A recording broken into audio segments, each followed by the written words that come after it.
Hello, and thank you for listening to the Tattoo Collecting Podcast. We have a super special episode for you today. We went out to Oregon, Medford, Oregon, to see our buddy Adam France, a super awesome and wonderful tattoo artist and just absolutely amazing human being. We love you, Adam. We think the world should hear your voice. So yeah, this is our special episode. We're out in Oregon. Don't mind the quality. Let's try to see past that a little bit. We haven't got our portable setup perfected just yet, but we're getting there. So, yeah. So light up your blunts, roll them up, smoke them up, whatever you feel like doing. I advise doing it while listening to this podcast.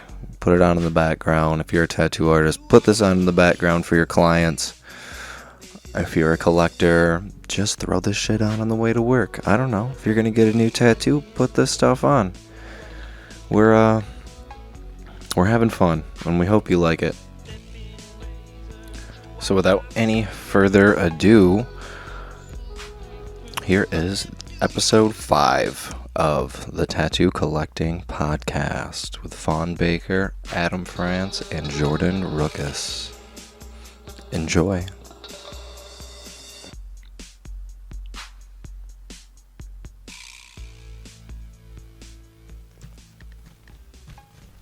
One last thing before we get started, I would like to let you know where you can find Adam France and myself and Fawn Baker. You can find Adam France on Instagram at Adam France. That's just at Adam France. Adam France. Like the country. You can find me at Jordan Rookus Tattoos. You can find Fawn at Fawn Baker on Instagram. I'm pretty sure it's just Fawn Baker, but if you type in Fawn Baker, she's probably the only one. Please follow our Instagram, Tattoo Collecting _101. That will be the official Instagram of the Tattoo Collecting Podcast. So check that out. Yes, and now without further ado, Adam France and the Tattoo Collecting Podcast with Fawn Baker and Jordan Rookus. Fuck yeah. Enjoy.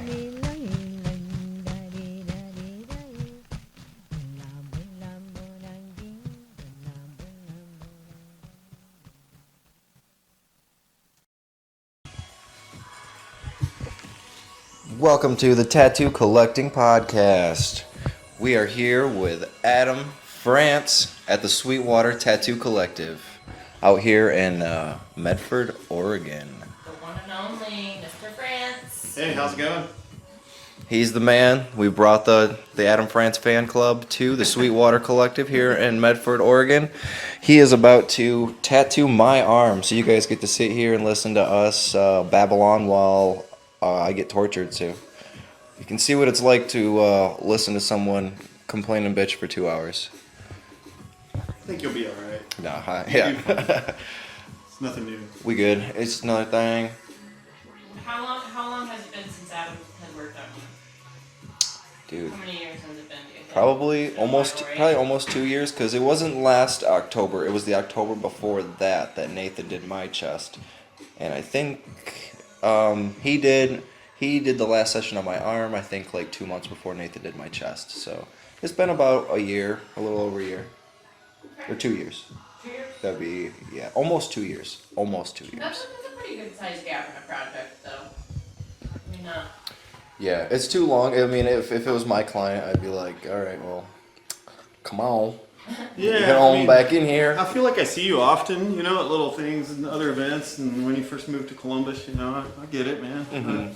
I know I've got the pause button pushed on quite a few large projects right now. The artist would probably love to finish, but at the current point of my bills and expenditures and things like that, it's just I can't put the money towards the luxury of tattooing, on a constant basis like I thought I could there. And I bit off a lot of really cool projects and, moved across the country and all kinds of stuff. So I'm just now getting back to a point where I'm like starting to schedule again with guys and stuff that, Carson's about to work on my arm, which is going to be the first one here right after Halloween weekend. I thought your arm was finished. I didn't realize you had more to do to it. Heck no, we got a whole bunch of love to kind of put through that, and I kind of want to experience how the new Numa machine tattoos me. Mm-hmm. I've actually and then, got a lot of give it questions a about whirl, that machine myself. maybe at that point, try it out myself after that, on other people and things, but he seems to be using it solidly, and a lot of people are, so, yeah, this would be a nice time to catch up with Carson and get my arm worked on, and, Nice. do my own collecting for a little bit How there. many projects do you have open right now? Started. So Mike, Mechmaster Mike Cole's been working on my stomach and hips. I've been having my whole front and chest and everything from the navel up to my collarbones lasered off. Yeah. Brutal. That's I true. forgot you Dang. had that much laser. How does the laser feel? Like hot magma through a drinking straw. The opposite of the ice water. Yeah, Both extremes. it's horrible. It's luckily it's brief, and localized for the most part. But yeah, there's no way beyond the point of extreme pain with that stuff. I feel like, and, definitely makes you regret making bad tattoo choices. Yeah, right. So if that's not a lesson for everyone. Yeah, for sure. Yeah, but other than that, I have my back and butt and cheeks, thigh kind of stuff that needs a couple more sessions from Nick Baxter. And yeah, so those three major projects really, like Mike Cole, Nick Baxter, Carson Hill, get those finished up, and then I'm gonna have Guy get into this arm when I get this stuff. This has been lasered also on my. You're gonna have Guy do the whole arm? I already Yeah. did your leg, right? Guy did my whole. Is that finished? Right leg. Yeah, we called it done. I think our next session on Nathan Marty, when we work on his collaboration back piece again, we're gonna try to. Dude, that is such a An angle gnarly a day. piece. What a gnarly piece. Yeah, you guys did an amazing job on that piece. That's still like probably one of my top favorite bio back pieces. No, yeah, not kidding at all. That is such a transformation. I can't At wait least to in, see like, that top thing 10. like. I think that's what made me know, like, I almost wish I could have you work with, maybe I should have had you work with Guy on my back too, just for the fact that, like, I think that was the piece I knew that I wanted Guy to work on my back. You got the rest of your front though. You got that front and sides. Yeah. Connect that. So whole maybe I can rest start of your talking to him torso. about maybe, you working into that and talking to you guys about some potential collabby type stuff. For sure, yeah. We've definitely been kicking around a really cool idea lately to start a new painting, and I think he and I both are just like, sure, you sketch it and send it over, and that hasn't happened yet on either end. So yeah, we chat, often enough to still stay in touch and stuff, cool things. I have a really cool client recently. I started tattooing this guy Roger. He's a really cool British guy. Him and his daughter, who's in her late teens, is just now getting into understanding what tattooing's about, wanting to collect and get things. And her dad has some of Guy Atchison's earliest tattooing, like 1989. Okay, kind of nice. stuff, Wow. back in Chicago. And so the second session, she shows up with this disposable camera photo kind of vibe, Guy tattooing her dad, and he was working at Bob's years and years ago. And here's a guy with his foot on a stack of phone books. So he had his hand and knee braced, together. He put the legs up on his stack of Chicago phone books. It was just cool seeing this photo, and I show it to awesome. Guy, and he goes, what was it, 1989? He goes, yeah, Roger. And we talked about this, and he's a British guy, and I covered up this That's insane. Saturday Night's That's All Right wild. for Fighting tattoo, and cool, man, And so Roger now makes massive, beautiful picture frames out of metalwork that are sold to, the Met and galleries out east and stuff. And I mean, he's booked for a solid time, way out ahead.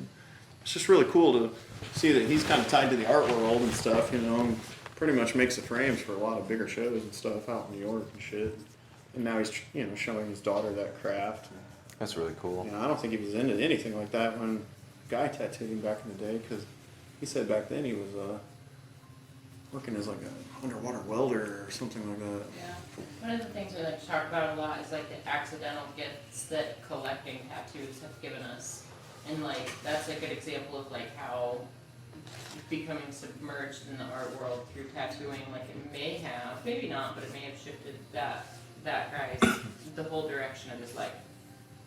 Yeah, you know, being attached to another art form in any way, you know, might inspire anybody to try the one that they've been thinking about working with or something.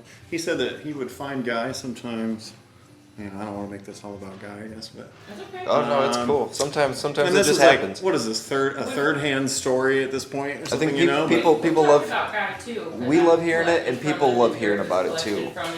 okay. About these awesome We artists. talked about Guy quite a bit. He said that he would find Guy doing chalk drawings in front of buildings in the street and stuff. You know, before he was a tattooer. You know, that's where he first linked up was just watching him do these street chalk drawings. And Crazy. I'm like, Guy? No shit. He's like, oh yeah, man. It was awesome, man. He had all kinds of things like that. You know, he was doing up until tattooing. It seemed like, kind of right before or during. Yeah, that's really cool. Guy's one of those people that like when you start listening to him talk and you realize how many things that he's been involved in throughout like the art world and through like just different like avenues of sharing information and like fan fiction and Guy dabbles in everything. Has he ever shown you the punk metal band stuff that he was a part of back in the day? Nope, I haven't been privy to that yet. Super fun stuff. Ask him about it next time. I'll let him be He was the telling me about some of the fake revealer of commercials that he and used to where you make. can find the video and things. Nice. I'm gonna. Yeah, just, you know, if music gets to be the topic, he definitely has been a part of that at times too. That's funny. That's awesome. Yeah, I feel like art is, you know, something that the medium shouldn't even really matter. The artist can really wield the idea of creation into anything, you know. It's like, he's definitely one of those people that assimilates all ideas, you know, and really will come out of the end of it with something that you're just like, wow, man, really cool perspective into something, you know. And it's a true test of like that, like, oh, you know, an artist is in a box and that's how I think of them and they only do these things and stuff, you know. And it's like, that's not what art's about. Art's about trying and discovering and really being like this, like, you know, inventor in a way of all kinds of new ideas or different perspectives, you know. And like creation isn't just locked into one way to do it or a thing to pick up and make a creation. It's like, if you're creative at all, you should try to be creative with everything until you understand what you might want to spend more time on or something like that. But yeah, to dabble is to really like invest in all these other ideas that help later. You know, it's crazy. I definitely agree. So I'm thinking here we're gonna just get into really doing some really nice deep shading and getting this guy kind of dealt with first, get things out of there, and then I'll get around to sculpting at the edges. All the frequencies looking right. I like that. And what is it we're working on? What is my sleeve of, Adam? So, What'd you do to me? We have a really awesome alien portrait on the upper deltoid area that we're going to cover today with part of a geometric kind of shape that is all based off of an arm of dinosaur mech, dino mech. It's like dinosaurs and mechanical parts and all kinds of cool things involving like asteroids and volcanoes and the primordial soup of a mechanical dino world. And today we need to work on the major, bigger head piece. You know, it's the what I would consider more of like a T-Rexy, Allosaurus-y kind of vibe to it. That's got a really cool forehead that's going to be the cover-up. So, Can't wait to see that forehead just kind of like expand out. dude, yeah, especially where so if you could just picture, there's this large black gray alien eyeball kind of orb shape, you know, that is right in the dead middle of what we're going to kind of start as like the darker kind of facet on some beveled shapes. And then just kind of work off of that. And it's not really complete. It wasn't really done the best prior to us getting into the cover-up, so luckily that helps Right. the future. Well, there's some dark edges, but I feel like it's still fairly light, at least in those areas. Yeah, after today, I'll have enough like repeater kind of function in there and things that we won't see. Be a lot of distraction. Totally, yeah. A lot of disguise. I'm excited, Adam. I am stoked.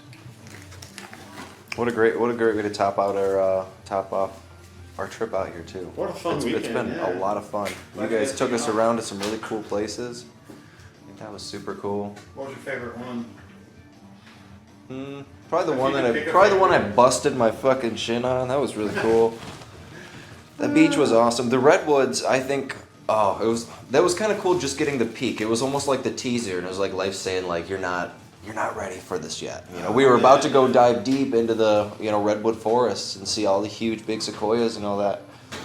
Right, those are sequoias. Is that correct? Sequoias are a little bit further south. What those are actually more redwoods. Those are because a sequoia and a redwood are different species of tree. Okay. So yeah, no. they're See, very I'm just close dumb. to each other. The groves are similar looking.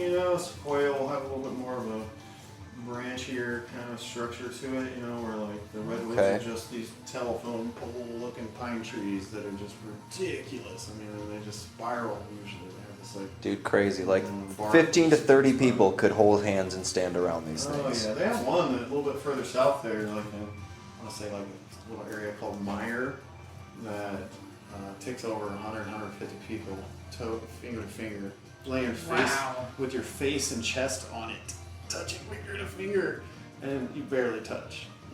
And there's one there that you can drive through, like a tree that they back in the 50s, some fucking asshole cut a tube through it, but. The road, there's like a road. I've seen that. Yeah. Through it, Some asshole just let's just put a car through this thing. For the tree, but Is the tree still living? It's still alive. yeah, that one still kicks butt. Still gets its water. Luckily, there's enough Gets its water. absorbing areas on both sides for it to cut up, still get its nutrients. Can you imagine the mycelial net that's underneath that whole area? Between all of the trees. Pacific Northwest actually has the largest. Isn't it one living giant organism? honey spore organism. It's just massive. It's multiple acres and spans this huge territory. They've pretty much isolated it to be one living creature. Awesome. So badass. The largest living organism on the planet, I think. And it's connected to all the trees and pretty much anything that's rooted in the ground. Oh yeah, all meadows all through there. They've been able to dig and find parts of it. Yeah. Helping plants send messages to each other. It's really like the natural internet of the earth or something. Mm-hmm. It's the true web, the interweb itself. Yeah. Pretty cool. Pretty cool.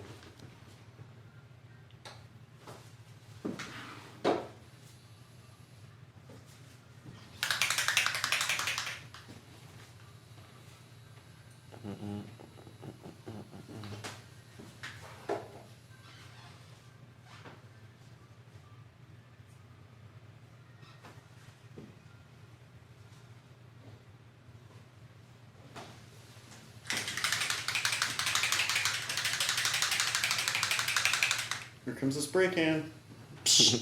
Yeah, right. Open it up. Oh, sorry. You ever work with any type of aerosols?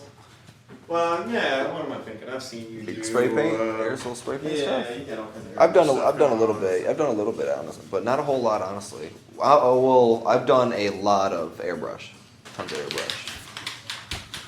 So I guess that's aerosol. Kevin also painted a mural and then pour. 15 Yeah. murals on the side of Red Tree. I witnessed that from Crazy. afar on the internet. Yeah, The it's intro awesome. web. Yeah. Pretty Our cool. mycelium network. Yeah, right. Mycelial Right. network. It's funny how we keep recreating these real things that happen so well in nature, but we create them for our own little worlds. Even with like VR, that's kind of how I feel about VR. VR is just like another extension of inner worlds, but we're making those inner worlds like real physical thing for you to put on your head and go inside it. It feels like a psychedelic, to be honest. Escapism. It's definitely escapism. But then when you add education to it, it's really awesome. I would rather have escapism to something intelligent and educating. Always, yeah. But like entertainment is the best way to realize that you enjoy the other things about life and things too. You know, you're entertained by all kinds of influencing, inspiring, cool things. You know, why not that? It's just when does it come a point where we don't go, or you know, what will be like? I kind of like the VR world better than here. We just sit in there more. You know, like so as long as it doesn't get to the where the balance is off, and like we find that so more of a moderation fonder all place things. to be or experience based off of how developed and you know how much they perfect it for us over time. You know, and the experience could be. Yeah, you don't want to live there. You need to live life. If you're a living being in this realm, I do believe that living life is what you're gonna want to do. Yeah, like some Black Mirror kind of shit. Right. You know. I think there's potential to educational things. Like I think it's cool like Google Earth VR. I can travel anywhere in the world, but if I didn't travel the world anymore and I only travel in Google VR, then that would be an issue. But the fact that I want to, like if I wanted to go to Ethiopia, I can go to Ethiopia and check it out and go check out exactly what it looks like in any valley or any mountain or anything and see exactly what it's like and, you know, fairly good graphics. Let me see what's inside of the arm here. Okay. I don't know what that is. It'll never beat reality though. And as much as I'm an advocate of technology, I am such an organic person. I'm just like I love the blend of the two. And without technology, fuck yeah, you can totally just live off the organic side. But it's like since we're here and since we've done it, let's learn how to be smart with it. Because the potential's there. It's just like it seems like on like a sociological scale, like as a whole, people are just babies with technology, babies with Facebook, babies with interconnectedness. We're working on being better cyborgs. Yep. I think that's we're striving to like figure out how to make ourselves like not have to carry it in our pocket. You know, every step will be a little bit closer.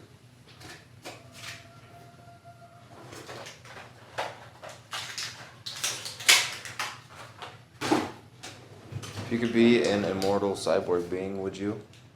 Fuck yeah, dude. The minute that they're like, oh, real, like, robot arms are available and you can just go chop your flesh arm off and get a good one. My man. We know that they work. They're going to be the best. We've tried them out. Or, you know, our space tech people use them or whatever, you know. It's like, heck yeah, like, fuck this thing. Yep. It's out of here. I got two great working arms, too. But, you know, I ride that train, traded too. in immediately for one that I know will, like, punch through walls and do all kinds of cool shit. Right. Immediate. Imagine the real Yeah. you having the real technology of like Doc Ock.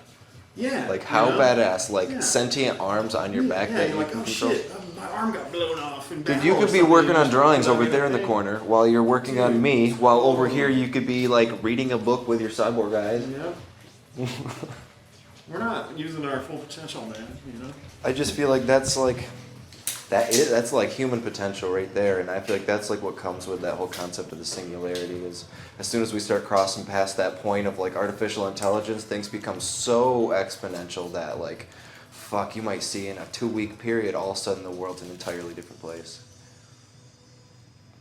I mean, it wouldn't happen. Even It's less, like it would- you know, like right. less than 2 weeks. Right. I mean, depending on how fast they just were like, this is better. Right, everyone tonight's gonna upload their mind into the you know the fucking mass collective The consciousness mainframe. internet. And Hop as soon up as for you 2 do that, seconds here, let me just adjust this thing. Yeah, a little more. There we go. You got it. There it is. Okay. All right, so lean out here and give me a little bit of the bow. The bow on the bow. All right, if you're ready, I'm ready. We can make something happen here. No? I think so. Let's do it. I'm down. Let the I'm magic down.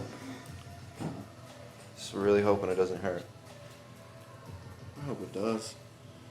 But not like forever, you know, I want it to feel like you really understand why you're receiving it, because this other tattoo, you know, it's gotta have its like really good send off. If you don't feel it going, you Yep. don't remember it for Yep. what it was, you know. Gotta break that threshold. That's right. Get through it. It's like sending Build off it an old up. friend here, you know, you're like, bye buddy.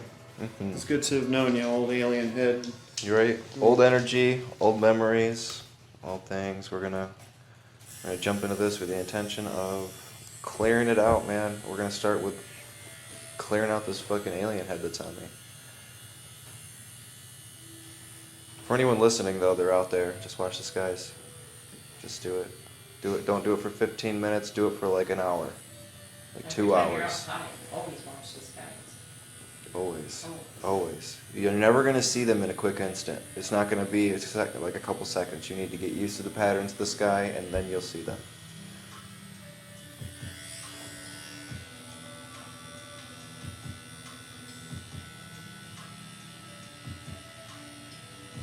And we have liftoff. How's We it feel, are- We're Jordan? lifting off. How's it feel? It sucks. I mean, it's a tattoo. Not so bad. So Not where did we too go bad. before we got to the shop today? Where did we go? Oh, we went to Adams. Oh, the crystal store. Went to the crystal store. Crystal Yeah. store. Sorry, mine's getting a little sidetracked now. We did Now go that the to pain Adams. is setting in. Yeah, I just spent a good $300 on crystals. That was What's wonderful. that crystal shop called, Adam? Oh, that's Mike Ward's place over there, Dragon Crystals. Mike, Dragon Crystals is Yeah. one of the cooler crystal shops It's I've over ever in been in. kind of Talent, Oregon area. wonderfully priced, super awesome. Collectively, we spent We're not getting several paid to plug them, $100 but fuck, dude. Yeah, They're there's amazing. no endorsement here other than reality of It's us a rad having a place. good You experience. need to go. Yeah, good stuff. Definitely check them out because I'd love to bring more business to them. They deserve it, being so cool. Because even after spent all that money, and then she took at least $100 off the crystals that I had. Oh shit! I wouldn't expect that, guys, but you know, she was What a cool. cool deal. She did that, and then she ended. After that, she was like, "Yeah, and you can have a $30 credit, so go get $30 worth of whatever you want." That's such a tough decision. Oh, dude, Okay. it was. It was. I don't know what to do. I went with the hematite things. I'm like, I want something that I can actually like handle and play with. So I got a bunch of hematite spheres. So can I just have these? She's like, yep. Yeah, can I take the whole basket? Like every time she's ever told me to just like, or Mike, you know, either of them, they'll be like, okay, well here's your credit. You know, I just have to look at odds, my wife, and go, can you make that choice? I don't know. It's hard for me to go The like, pressure's on. yeah, like I have this much to go do it with, you know. Thanks, fun. What, you need a hoodie? I'm getting a little cold. It gets cold when you get tattooed. Word of advice. When you're preparing for your tattoo session, bring a pillow and blanket. Bring a blankie. Like, Get yourself a dress tattoo super blanket. Yeah. comfy, like wear your comfy pajamas, bring a pillow and blanket. It makes life so easy. Even if you don't end up using it, it's really nice to have. Dedicated, clean tattoo blankie. If you have pets at your house, always try to bring the blanket that has nothing like that on it Mm-hmm. Yeah, don't bring to the don't- tattoo studio yeah, though, don't- because don't I've be seen bringing that any- kind of thing where, you know, and you know they have their comfort in mind, but they brought the most dog hair encrusted, gross ass blanket they have at their crib to the tattoo room too. You know, I'm like, cool, I bet that's comfy. It smells like your pup, but maybe In you know, reality, it's so full of dander. yeah, I so mean, it's full of almost skin even cells better, you and know, hair. to like stop by the store and just buy a new $10 fleece little blanket or something, you know, that you bring with you if you don't have one that's not like kind of full of pet problems like that. I have a dedicated tattoo blanket that I use, and I actually, what I like about this blanket, I like taking it to conventions with me when I get work done, is it's different on each side. So I know which side goes around me and which side goes around everybody Nice. else. So it's almost like one side's contaminated with me, the other side is contaminated with other people in the outside world, and I can use that as like my protective barrier as I'm like going to and from the restroom. But like, I really enjoy that blanket just because it's got two different patterns on it. Mhm. It makes life easy. Nice.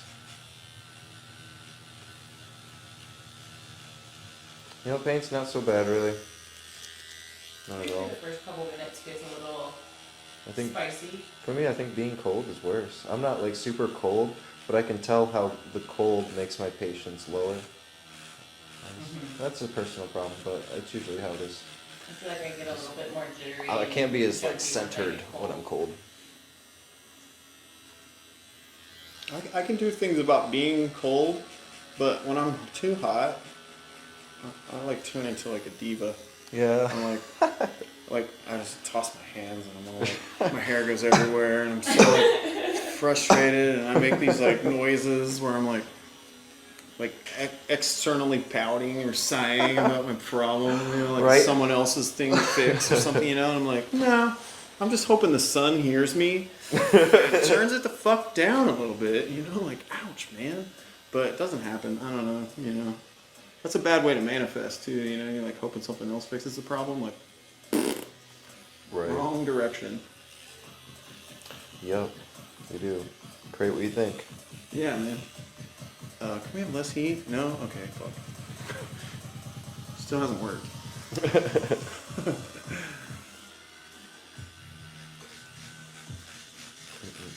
So Adam, talk to us a little bit about the team that you work with. Here? Yeah. Okay, so I work with some really cool guys. Almost everybody here is an Ohio transplant, which is cool. We're in southern Oregon, in the middle of the Rogue Valley area now, and in the Medford area, Ashland, kind of Grants Pass it. Yeah, I moved out here earlier in the year to work with these guys. Jonathan Steen, he's our founder here, that's still one of the employees. We just had Johnny Smith, the other founder, he took off to Vermont here this last month. So it left us all kind of like, kind of sad in a way, but good for him. And we'll see him every 6 months or so, he'll come out. But Ross Lloyd took over the studio purchase, and him and Jonathan are now the owners. It's super cool. I've tattooed Ross a bunch. He's got a huge biomech torso for me. Is that just you, or was that a collaborative piece? So it started as a collaboration between Phil Robertson and I, but Phil worked on it once, and ever since he's just been like, nah bro, you do it. That's my Phil voice, because I love him so much. But yeah, he's just like, I'm fucking done with that one, He's like, it's too far away. He's like, you'll be able to finish it before me on that, and they're still homies and stuff. He's just like, man, if he wants to get it done, he's probably going to be able to get it done by you faster. So it's just, go ahead. Sometimes it gets really hard doing collaborative pieces with two artists in two different areas when you're in a third location. Oh, yeah. Yep. So, yeah, it just got to a point where, I've just been cranking it out, working on everything I can with it, and, I love that. I love that piece, It's just, I don't think Ross likes me tattooing him for lengthy periods. I'm not gonna lie, after seeing pictures of that piece online, I imagined him to be a much bigger person. Oh, because it's such a lot, yeah. He's like, it's a huge tattoo, but he's... The photo, not the biggest person. definitely is just as close as we can get to the piece, so it makes the body look a lot different, I think, when you actually meet the person, you're like, oh, wow, you're of a different stature than my assumptions. Well, that's okay. I assumed you were giants. Yeah, whoa, dude. Yeah, like our friend Blade, our mutual friend, I think you guys have chatted with. We gotta get Blade back on the show. Somebody deleted that episode. Yeah, his episode got deleted, but that was a great episode. He's like the opposite of that. He's cool like guy. one of those people where you like see the tattoo and you kind of think like, he's a thinner guy, so maybe in the picture he could be like a smaller person, But he's really and then when you 17 see him, tall. when you meet him, you're like, whoa, dude, you're really tall, and that's Lot to a extra huge skin. tattoo. You're pretty tall, but he's taller than you, isn't he? He is taller than me. Yeah, we've stood next to each other a couple times, and we're like, dang. It's cool having, people having different body shapes like that, and how different a tattoo ends up looking in the end because of, their own body shape, and how it might look more elongated and just like kind of almost enhance his tallness in a way. Just work with it. Not necessarily make him look taller, but it just works with it because that's just his stature. But you also have the opportunity to maybe work a little bit different than you normally do, or create shapes and movements in a little bit different way than you would have normally, because it's so much, it's just longer. Yeah. Maybe movements are longer, movements are shaped a little different. Me and like Blade and I, we have this funny joke where we call each other long boys because he's just so tall and so much to do. What's up, long boy? I see him in a lot of things.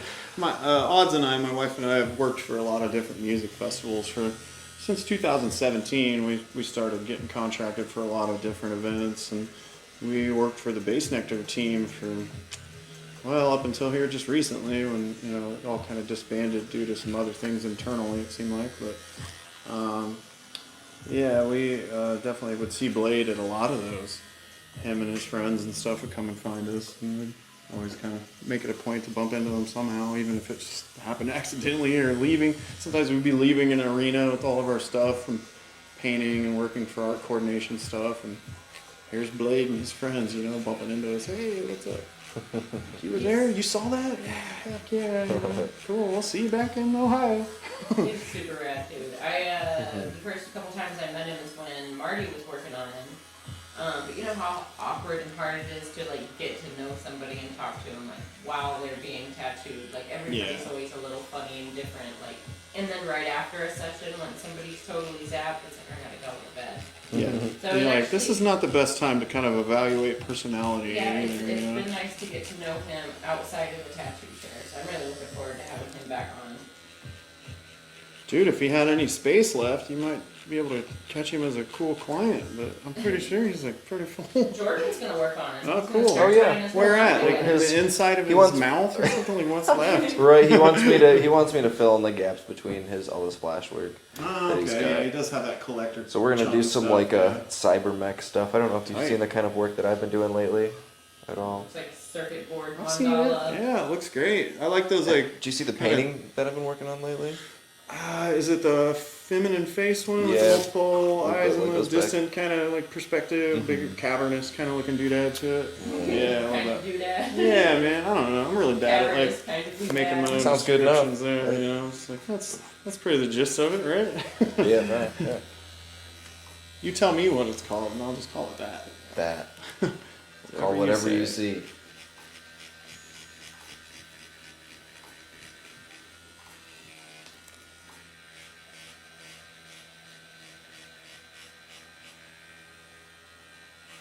But yeah, I've been getting into a really like cybernetic mech style. I've been trying to find my medium between biomech and my like geometric type stuff. I'm just not a big fan of like laying two-dimensional patterns with, you know, three-dimensional mech. If I'm trying to make a believable 3D space, geometry just seems to flatten everything. But there's always like the Mike Cole direction too with the isometric, how that just starts to really create 3D spaces.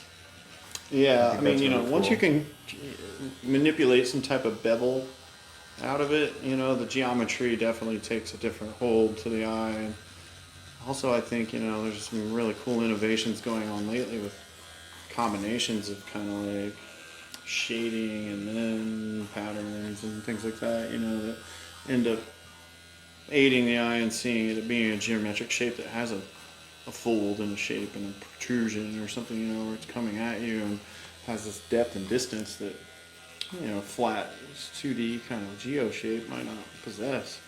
And then, you know, color variant too is a big thing.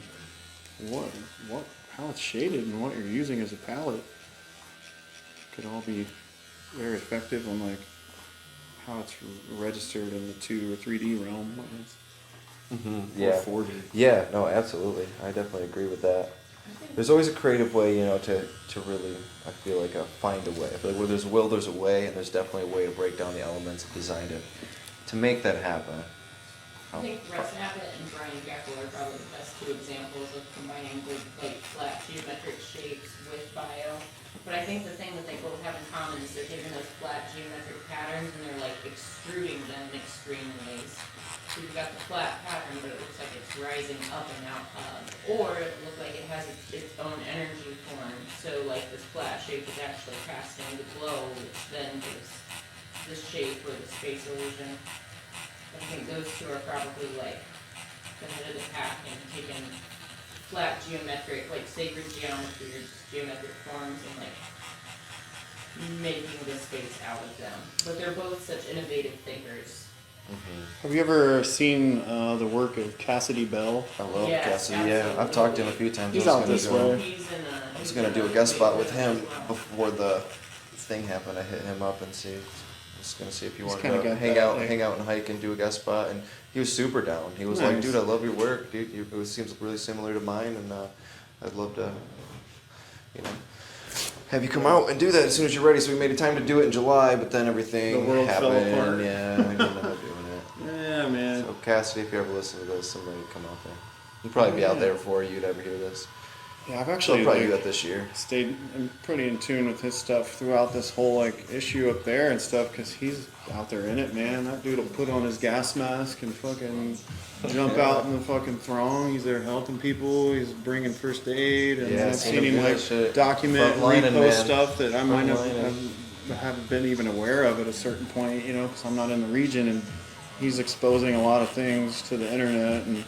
You know, and then the next morning he's in there just tattooing and working on a client or something else. Like, I love that, man. I love that, like, he's really, you know, being that close to the activism and things that he could be a part of. He's definitely jumping in and doing whatever he can to really help out. And Portland's just a fucking shit show, man. And it needs more people like that, dude, that, you know, really give a shit, I feel like, that are out there, like, trying to make sure the little guy is getting his just dues and shit. And it's like, right now, every fucking citizen in that city is being treated like a piece of shit almost if you're not on the police team, you know. And it's like, I love that, like, humans like that are like making awesome art, and also, like, you know, they have enough time in their day to really go out and do some fucking really cool shit to help the community too, you know. It's nice to be socially aware and actually like contribute and use what little platforms we have to do something about it, or at least Fuck just make yeah. other people aware. Even if there's Awareness nothing we is can where do, it's just, at, like, yeah. making each other aware.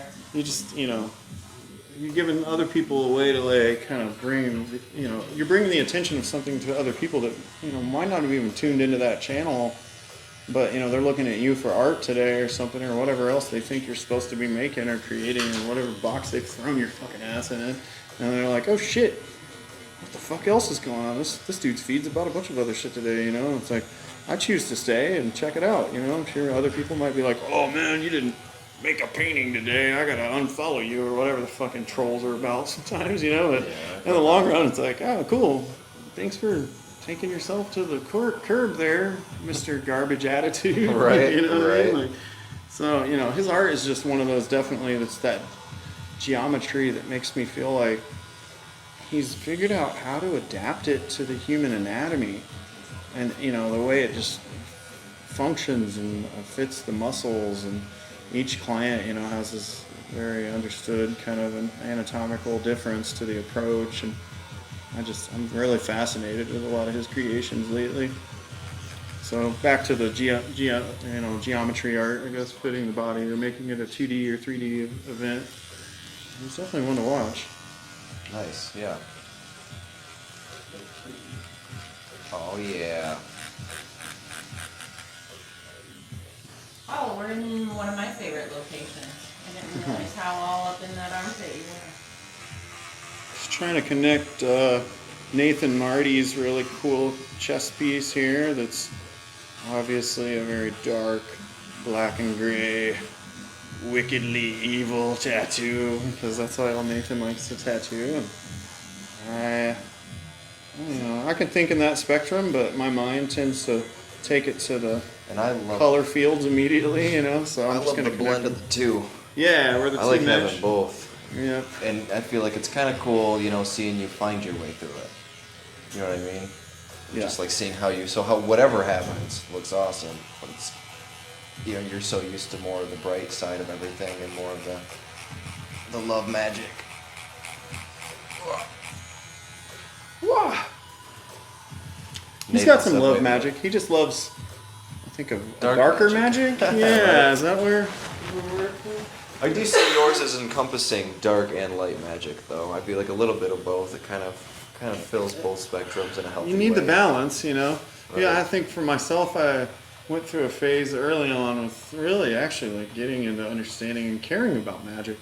I was like, maybe, you know, and all throughout the 90s went and bought all the books at Barnes & Noble on Wiccan behavior and ways to, you know, increase my own good thoughts and my own magnetism and things. And then, you know, over time I just kind of realized, like, wow, actually what I'm needing to really research here is more alchemy and, you know, this other kind of thing that's almost more like the law of attraction. Mm-hmm. You know, all the rest of it's, kind of based off of that, I felt like, you know, so I left that shit in the dust and kind of went towards more about, like, what my own, like, manifestations could attract based off of positive thinking. Intention and manifestation, law of and- attraction, I see. Man, I mean, really, like, go out in the woods and write yourself a script at your house about what you want to happen and go out there and just scream it to the universe, man. Because that's all it really takes sometimes is you just being so resolute that you believe it that hard enough to, tell the fucking universe, which is really yourself that you're telling out loud,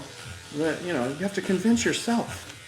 You need to convince yourself, the universe. You need to speak it out loud so that you, as an entity listening, understand and believe. And yeah, and it gives that. You give yourself that by. Big Hare Krishna to that, man. At festivals, that group of individuals will always somehow find me at my campsite. Once I've returned from the music event for the evening and my brain is sitting in a puddle of rainbows, and I always end up somehow buying their books. I think I have the I find them everywhere. The Bhagavad Gita. It's the you know what I'm talking about. The Bhagavad Gita. That's it. Okay, so the Bhagavad I have Vita. 4 copies of The that. Velveeta Argadard. They're all of a different cover drawing too, so I thought I was buying a different book each time, and then I got back and realized damn it, just trying to hook the dude up. He's really nice. He had a cool message. I felt cool about it, but I still have yet to really invest in reading it. So I don't know. I think I need to quit doing that shit. At one point, I had 3 copies of that shit. What's it called? Bhagavad Gita. I don't know, man. Can we get a spell check on that? Basically, the Hindu Bible. It's the story of Krishna. He was the Hindu Jesus, basically.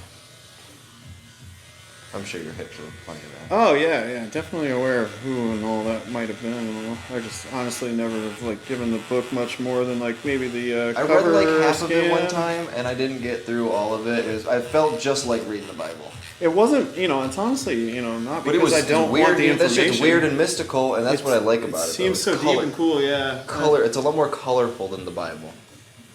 Religious texts seem to always have a little bit of a, this droning kind of non-fiction bullshit to me that I'm just or fiction, or non-fiction, yeah, that's what I'm after there, excuse me. And it's kind of boring to me. I don't know. Even if they're oh, this and that happened, it's hard for me to kind of wrap my brain around how things were written. If I could just have somebody go, hey, man, right. Chapter 4 says this, this, and this, man. And I would be like, right on, cool. What's chapter 5? Moving on. But for me to read it, I'm usually perplexed by just the words used and stuff in some of the older terminology, and I'm if I have to read thy or thou one more fucking time in your stupid sentence, I'm done. I can't. It gets to this level where I'm this is too preachy, profoundy, ancient word kind of talk that I'm I don't know, am I too modern? Do I just want it broke down better or something? Right.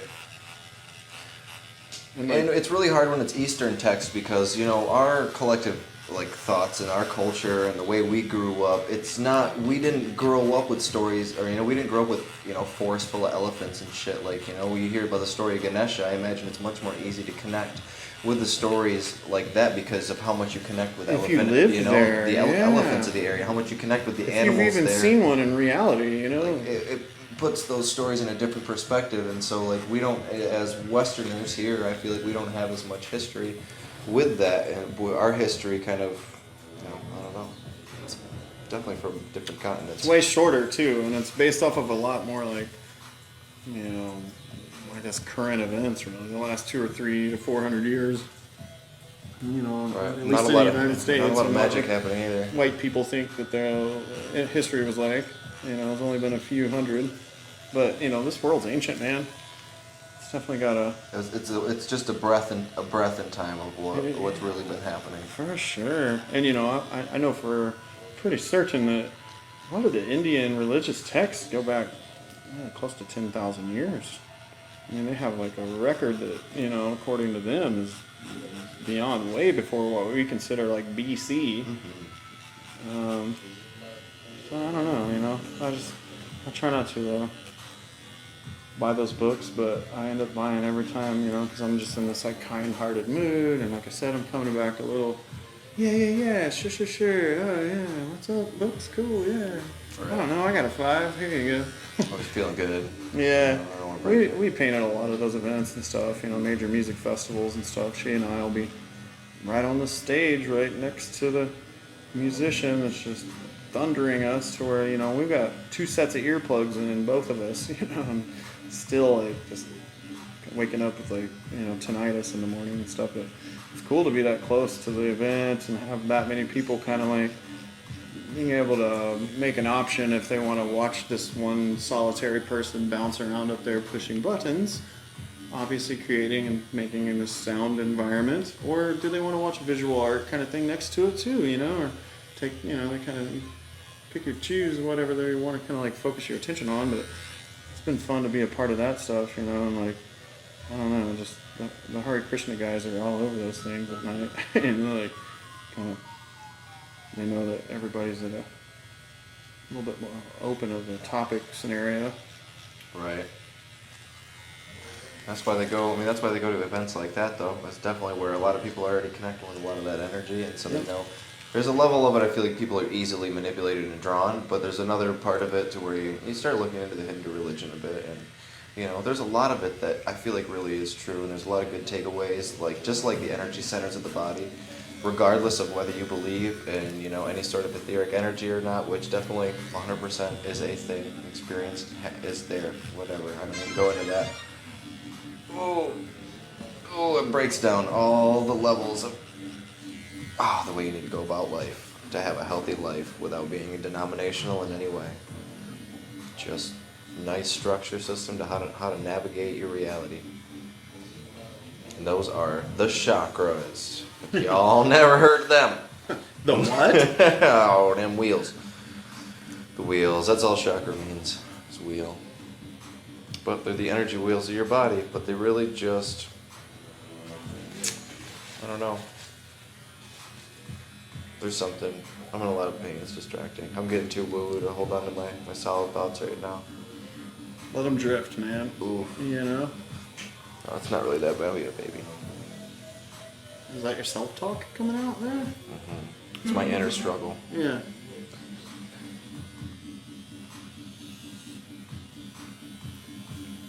Like, ow, it hurts. Like, no, it doesn't. It doesn't hurt. It's like, who are these? Who's in there? Who's in there talking? Yeah, that's good. Just right there. Me, myself, and the fam. Share a body.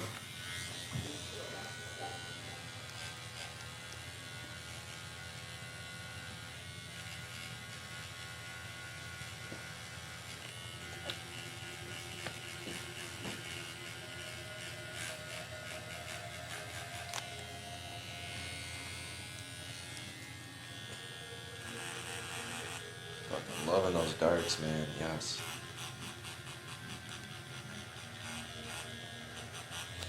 Oh, yeah. All will be revealed in time. Fawn. I'm checking us in for our flight tomorrow. What time are you guys heading out? Our flight's at 1:35, so we'll shit. probably head out about the same time as Bear. About the same time he headed out today. Nice. You gotta take the Huskies to the groomer tomorrow, or I'm gonna be picking up pretty much like rabbits that don't have a soul in my house of like dog hair tufts. Oh, right. right. Like, is that an animal? Goes Huskies. Oh yeah, you'll see like something like blow by in the corner, and then like you kind of have to question like, does that have legs? Oh no. Right. That thing just look at me. Yeah, right.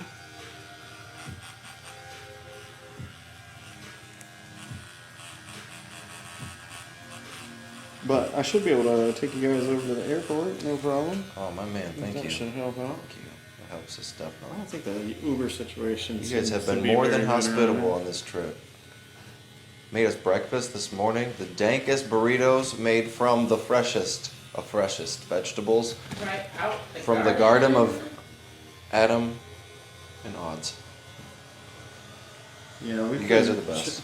Putting our tests to what sustainability we could kind of pull out of life, Starting a small garden definitely was the first step, and trying to understand like what the kind of do's and don'ts were, and we're ready for next season now. Really, we've figured out a lot of things about different plants and stuff, and we're able to pull a pretty nice harvest out of a lot of stuff. So it's been nice to be able to eat all this fresh food that, you know, how an organic plant will grow with a little bit of a weird shape or a smaller outcome, or, you know, your yield is a little different, or, you know, they're just bulbous and fucking strange looking, you know. Right. I like those. I like them when, you know, they're like that. They taste better sometimes, you know, I think. And, you know, honestly, it's just got no pesticides, no chemicals, no fertilizers or anything. Isn't it crazy Yeah. how different That's how you it know they're good. feels when you know you have, like, you know every ounce of what you're consuming is, like, from seed to table.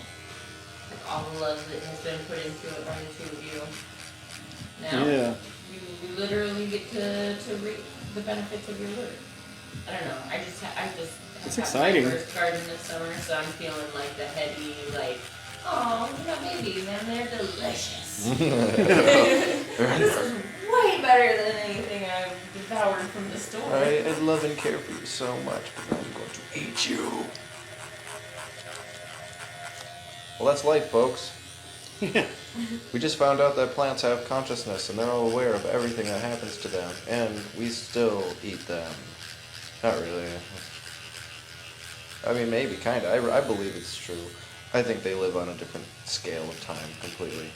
So they're just like a being outside of our type of time, and so it's just hard to comprehend what an intelligence from something like that could be.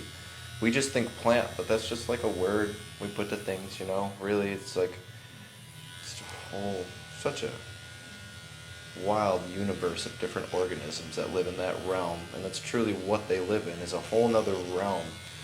They are conscious on some end of life. They experience life, you know? What is that experience like? What is the sensory life for that? I think there's something to it. I mean, you've seen the test where they hook little sensors up to plants like cactus and stuff, and they'll give it little input, like they'll poke the cactus and they'll see like when they do certain things, it will the sensors will go off and it'll make different tones and noises depending on what the input basically is. Oh yeah, some of my favorite things I've seen with plants are them taking just, you know, different species of potted plants and putting it in a room and just broadcasting different types of music or recorded words of thought, or, you know, kind of intent, kind of word-based, you know, things like love and anger or hatred, or people yelling and fighting and tracks of that, you know, and watching on a time-lapse camera the whole plant just like sag and turn into this like, I can't even get away from the sound that's bothering me. And, you know, when it's this beautiful melody that, you know, every human would just be like, wow, that's such a nice song.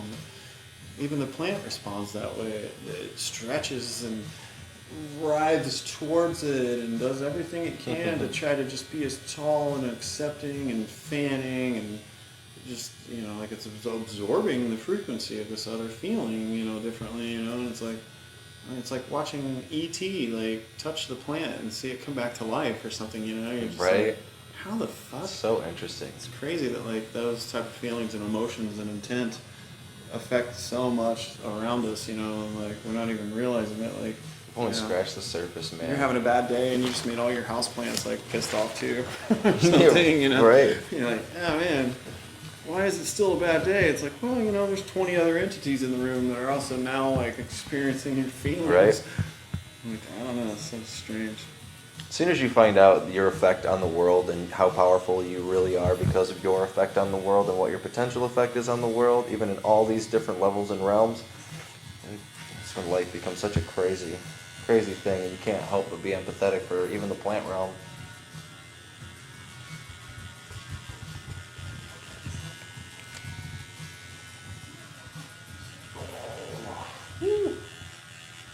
Well, I mean, most, you know, medicine is plant-based even, you know, and it's like, so, you know, we're going to assume that, you know, we can receive some type of consciousness increase or input from the plants, but they don't actually possess it themselves. Yeah. Where's that at? You know, like there's this Right. huge thought process out there that, you know, plants don't have that type of sentient understanding or anything like that, but it's like every fucking medicine almost on the planet comes from either a plant or a synthesized version of that plant's cells and, you know, chemical structure. Or, you know, directly. Most, you know, plant-based medicines are just direct from the plant. It's like, you're telling me it just sits in there waiting on a stupid human monkey creature to come around and suck it up like a straw? Like, it's already smart. Right? It's holding it more than you are, you know? It already figured out how to use it and actually store it. Right? It's like beyond that shit. It doesn't even use it anymore, you know? It's just there because it's there. It's, you know, it's, if anything, I feel like, you know, the plant kingdom advanced beyond us so long ago that like we're literally like extracting the best parts of some of the best plants on the earth and trying to build our own consciousness now off of that, you know. And it's like, I'll be damned if they didn't already figure it out. Yeah. Smart creatures, man. Don't give them the respect they deserve. Maybe we can start. Maybe when we can start seeing in other dimensions, and so when time is a dimension outside of our own, and so when we can perceive time differently, maybe that's when we'll really see like what the potential for plants are. Not the potential, but like start really delving into what they are, how they truly affect, you know, the ether and consciousness, and what their role really is. Just more about their life, just like any animal, you know. They don't necessarily have to figure out why they're living. They just figure that doesn't matter as much as like what is their systems of real life. What are the things we're not seeing? How are they interconnecting with each other? Are they speaking in some way that we just couldn't fathom because we don't even have the sensors to start to pick up something like that? Like many things probably in the universe, you just haven't even figured out the technology to even start to sense what it might be. Whoa. Whoa, man.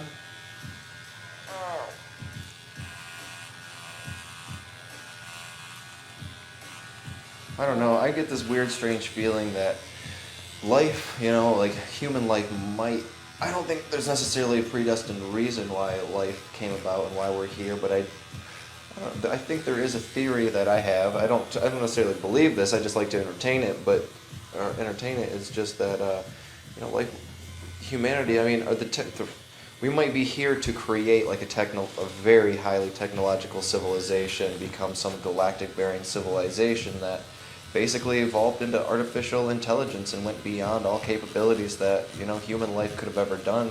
As soon as you're able to like use your brain like a computer can, like think about how much quicker a goddamn calculator can think than you. Now, a computer is doing so much more than what your brain can do.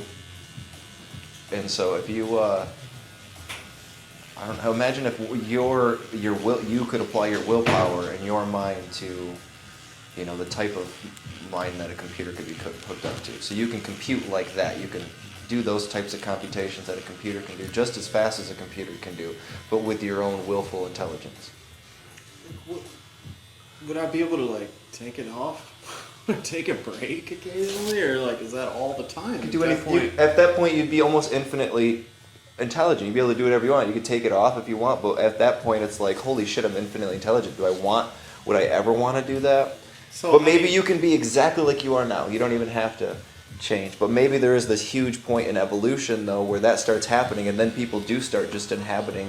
Think about how creative people are. If that happens, people are going to start creating all sorts of different kind of bodies to inhabit. The world would be dude, it ended up being so wild. You know, you just have people making whatever kind of body they want, probably buying, you know, giant spider body if you want. You know, what do you want to upload your consciousness into?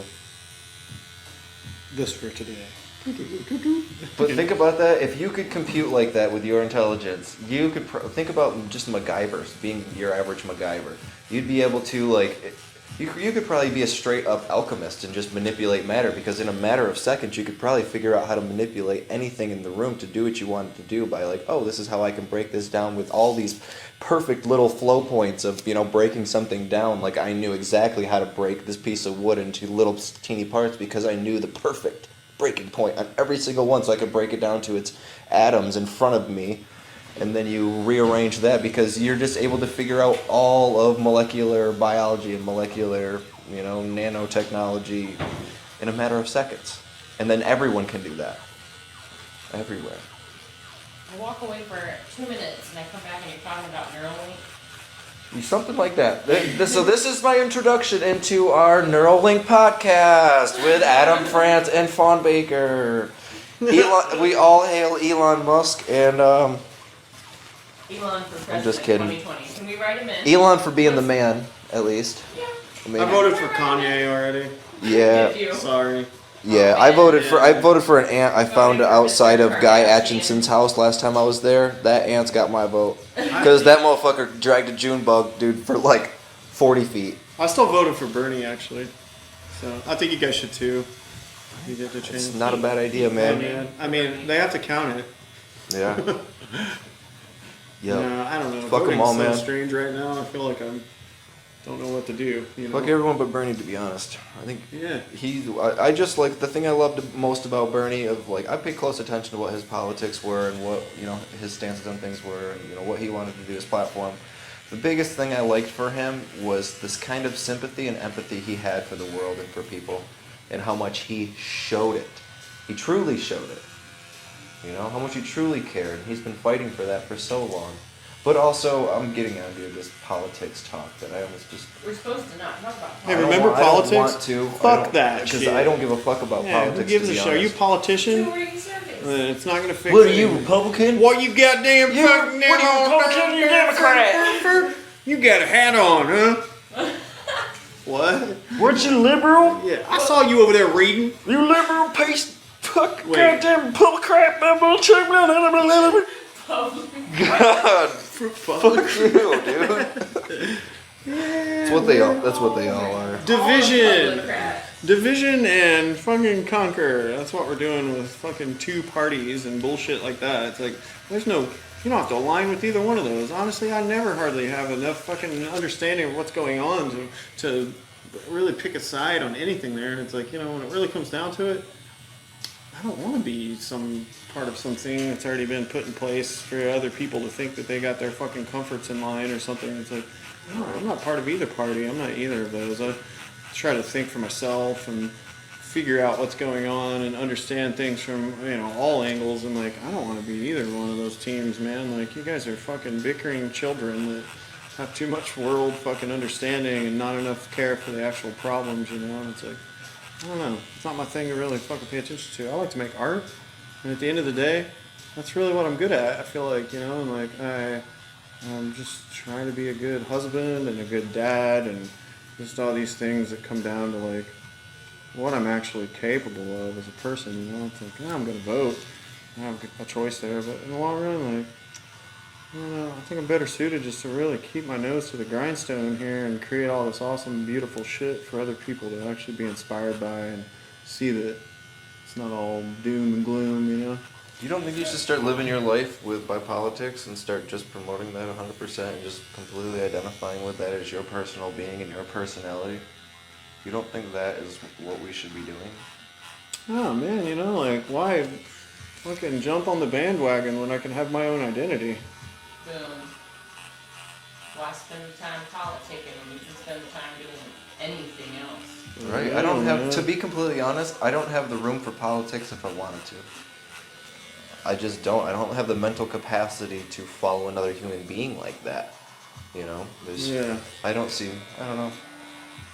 Man, at a certain point, I think all of us were looking at it like, well, okay, let's see where this train wreck heads or something, a few times. But Yeah. it's definitely gotten way off the track, and I think all of us are really concerned about the state of the future of things, and if we're going to be able to travel to cool spots on the planet again, I feel like that's kind of unfair to the ones that actually live in this, imaginary line drawn on the planet that we call the United States, that now we're stuck here.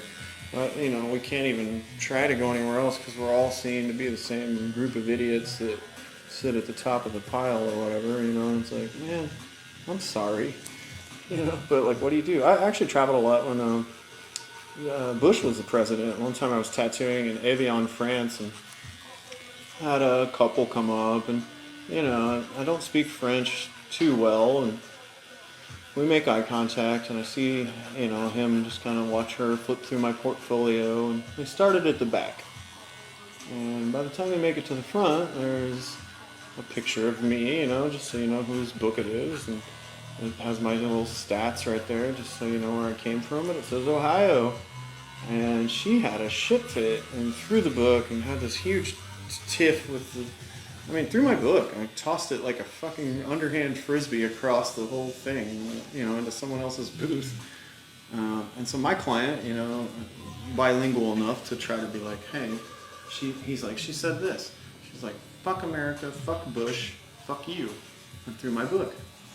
And I was just like, wow, what? So the husband didn't even identify with anything to do with I'm doing like, at the time my banner was all horror portraits, like in my early 2000s. And, so I'm like, what? I don't even know what you're talking about.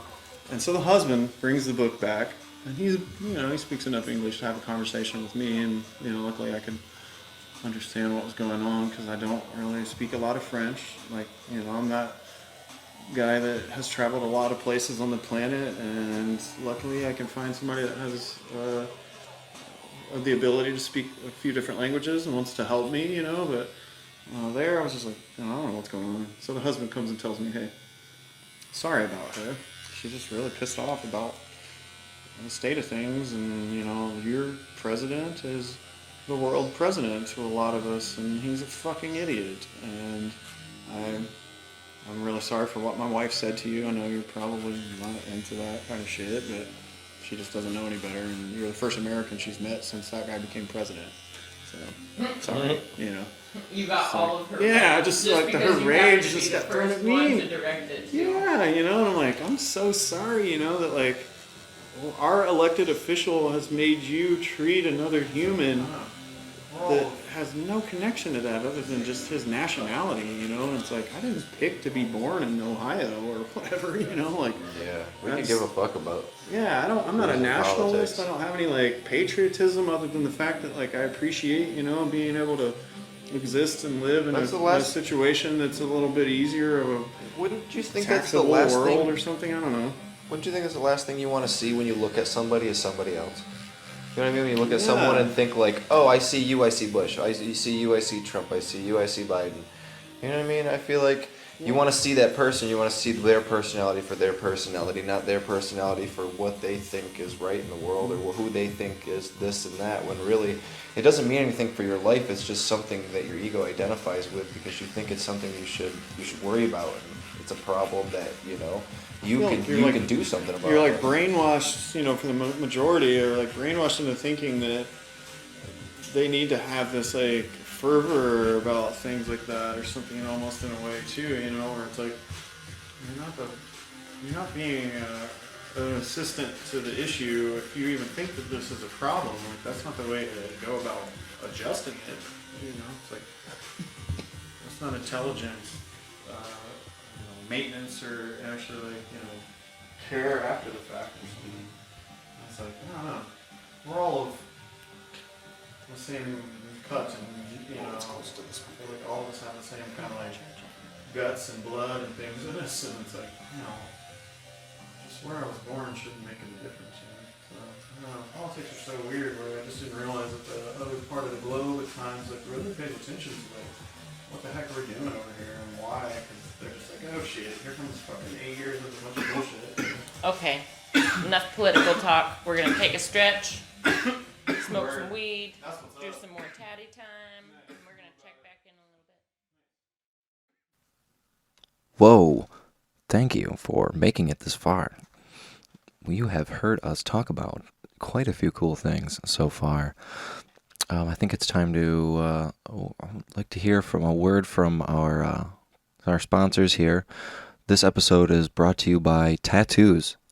I have tattoos, and you have tattoos. Why don't we talk about tattoos? Let's just have a fun time doing it.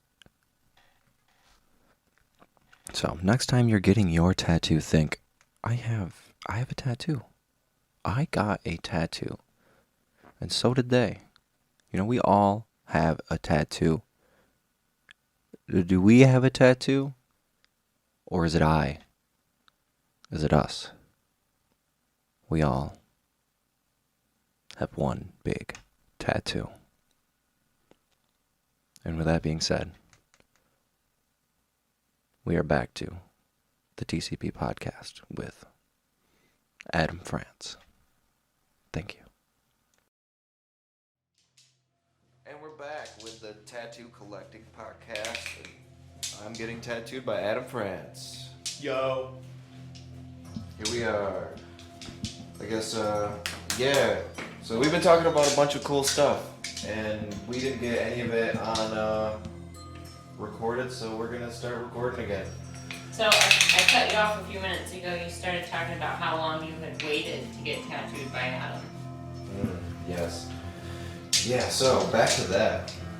See, I definitely waited a good. Before I was at Red Tree, before I even knew about Red Tree, I was following Adam's work because I've been a sucker for biomech since before I was even into before I was even into geo work or anything. That's kind of how I painted before I even, started tattooing. It was in some sense bio, and so he was one of the, you were one of my favorites that I followed for years before. Aww. Yeah, man. Thanks, buddy. Yeah, you bet. Before, but so there was a good 3 years. Tangerine. 3 years of following your work. Time's come. It's time to. Oh, I see a brand new freshie up there. Yeah, plenty.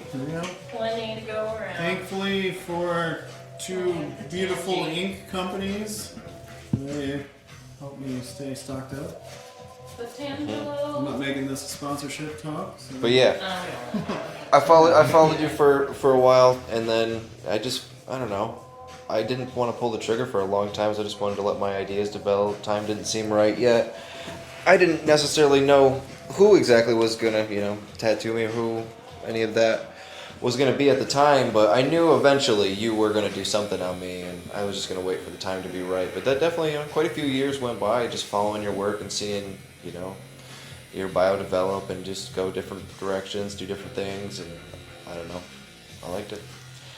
Finally decided to pull the trigger when you made a certain post. Come get these cool concepts. Yeah, you're like, I got a bunch of dope ideas. Just message me and I'll let you know all these ideas I have. He sent me probably just like a copy and paste you had, but it was like 30 ideas. If you sat and typed that out, that would have been nuts. But he sent me like at least a dozen, if not more, ideas of different awesome sleeves, and they were all so cool. It was so hard to pick in between.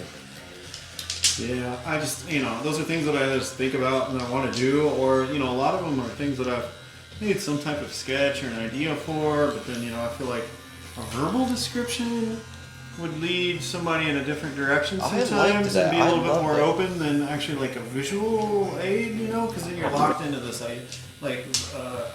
item and object-based kind of thing in your brain more than the idea, the concept is what I want to kind of spread, and wherever our ideas took it, we've definitely modified what I kind of had in mind to something more, based off of your input too, of being able to just read a sentence and then select a concept rather than having this here's a bunch of things I drew and you got to pick one of them or else. Right. It's right. Like, that's cool and all. Gives it a personal way to connect with it. It makes a really awesome tattoo also, but it's like, I don't know, I wanted to try something different with making it more literal, and you had to let your brain create an idea based off of some just sentences and descriptions, and I just went so far. You're one of probably 30 or so that really bit to that list, and I've been able to modify something different for each of them. Luckily, I prefer not to do anything twice, so once it was selected by anybody, that was removed from the list, and I went on with other things, so everybody picked something different, which has been cool, and I've added to the list and taken things from the sense even. What I like is you had enough options too that it's not just about it gave me the opportunity to find something I really resonated with as well, as opposed to just being like a pre-drawn design, like, hey, that's what you want. It's like, oh yeah, I like that drawing, but it gave me the opportunity to have this vision for this idea of what could be, but also like where my interests were. Like, this is a cyborg robot Jurassic sleeve, but I've been obsessed with dinosaurs, robots, and technology my entire life and biomech, and it was the perfect combination. I had a couple of them that I really resonated with and really sat with for a minute. Not for a minute, but sat with for a while. I think you were one of the And potential candidates for the mushroom mycelium. Yeah, that was one that I really liked too. The mushroom one. I'm doing that on a kid named Bryce. He goes by Chromo on Instagram, real cool kid. He's an Ohio native, and he just let me have complete control over this whole arm and how it was designed. And he's like, I don't know, I like where you're heading. That sentence sounded cool, and here's my right arm, Yeah, it's come a long way. It's one of the ones that, definitely from that concept list that I was like, yes, somebody cool got this. It's really about me just doing whatever. Yeah. It's nice as an artist when you feel that freedom as well. Oh yeah, let you flex what you feel like you've accomplished or accumulated on capability-wise. Like I have all this input and software, into my hardware, but if you don't get a chance to show people what you can do, you're just sitting on it in your brain, like, right. Dang it, I just want to do I something. feel like you're one of the. It's also. I keep sinking down. It's also. The art can be so different between one artist and another artist, and where some people draw from artistically and one artist from another. I feel like you're definitely go along the lines of more as like a visionary artist, more psychedelic artist you pull from. What's a psychedelic? Oh, psychedelic. I don't know. They're legal, so I don't think we've wanted to do them. They've been all on our Oh, you guys mean like minds. marijuana? That's why we paint, is because psychedelics are illegal. Only the marijuana. Yeah, I don't, the psychedelic realm and that mentality is something I've not avoided. There's been a lot of idea, harboring and going in to look for intent, trying to find cool things to create on this side of the veil for people from what that side can show me at times. I like to go in there with questions and give myself 2 and 3 days to kind of reflect and get things back in order before I turn it into some type of art. Or I don't know, I like to use what's available there as a tool, for different methods. It's not something I like to do a ton of, all the time, but I definitely feel like it's helped adjust what I know about and how I like to create things, and provided this other understanding, at least for me, of my own mortality and how much time I do have here, and what of it's being wasted by not being the creator that I know I can be. I like that. I think I relate to that strongly. Yeah, I mean, you can definitely find that same profound experience through other methods and stuff, but I will always, until my dying day, think of a variety of psychedelics for instilling a different thought process and care for things, fascination that I wouldn't have had before. And, really trying to utilize as much of my life that I have left to make stuff and create things that help people feel inspired and want them to create things, We all need to keep making stuff. Yeah, it's beautiful. Beautiful. It is some wisdom right there. We all need to keep making things, and it doesn't have to be a painting. When you hear artists and a painter or tattooers talk about art, you don't just, I don't know, at least me, and I don't know, I feel like Adam the same. We're not just talking about tattooing and painting, it's just creating anything. Just make stuff. Make something. Inventing is art. Inventing is creating. It can be anything that's going to enhance, people's lives and push civilization further. Make music, as small as it might be. Right, Even if it's a beat. Even if you're just making things that only you see, like, honestly, I think that's where a lot of people have a big mistake with, like, what art is really for. They think that they're actually making it for others, unless you've just been, like, individually contracted to make something. That's the wisdom bite. You're not. You're making it for yourself, and then in your head you think, I'm not doing as good as I need to here, because I'm comparing it to this other thing I saw, but it's like, you lost the whole thing. You're just here to have fun with it.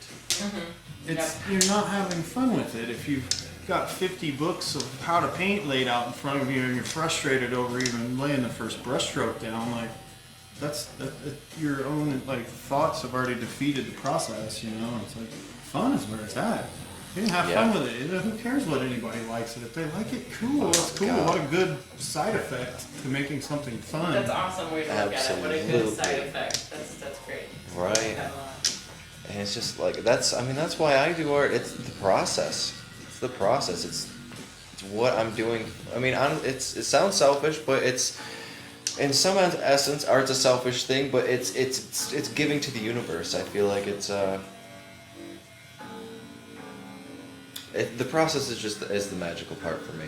I love it so much. I love the feeling that I have while I'm creating. I love the satisfaction from creating something. But I do feel like a lot of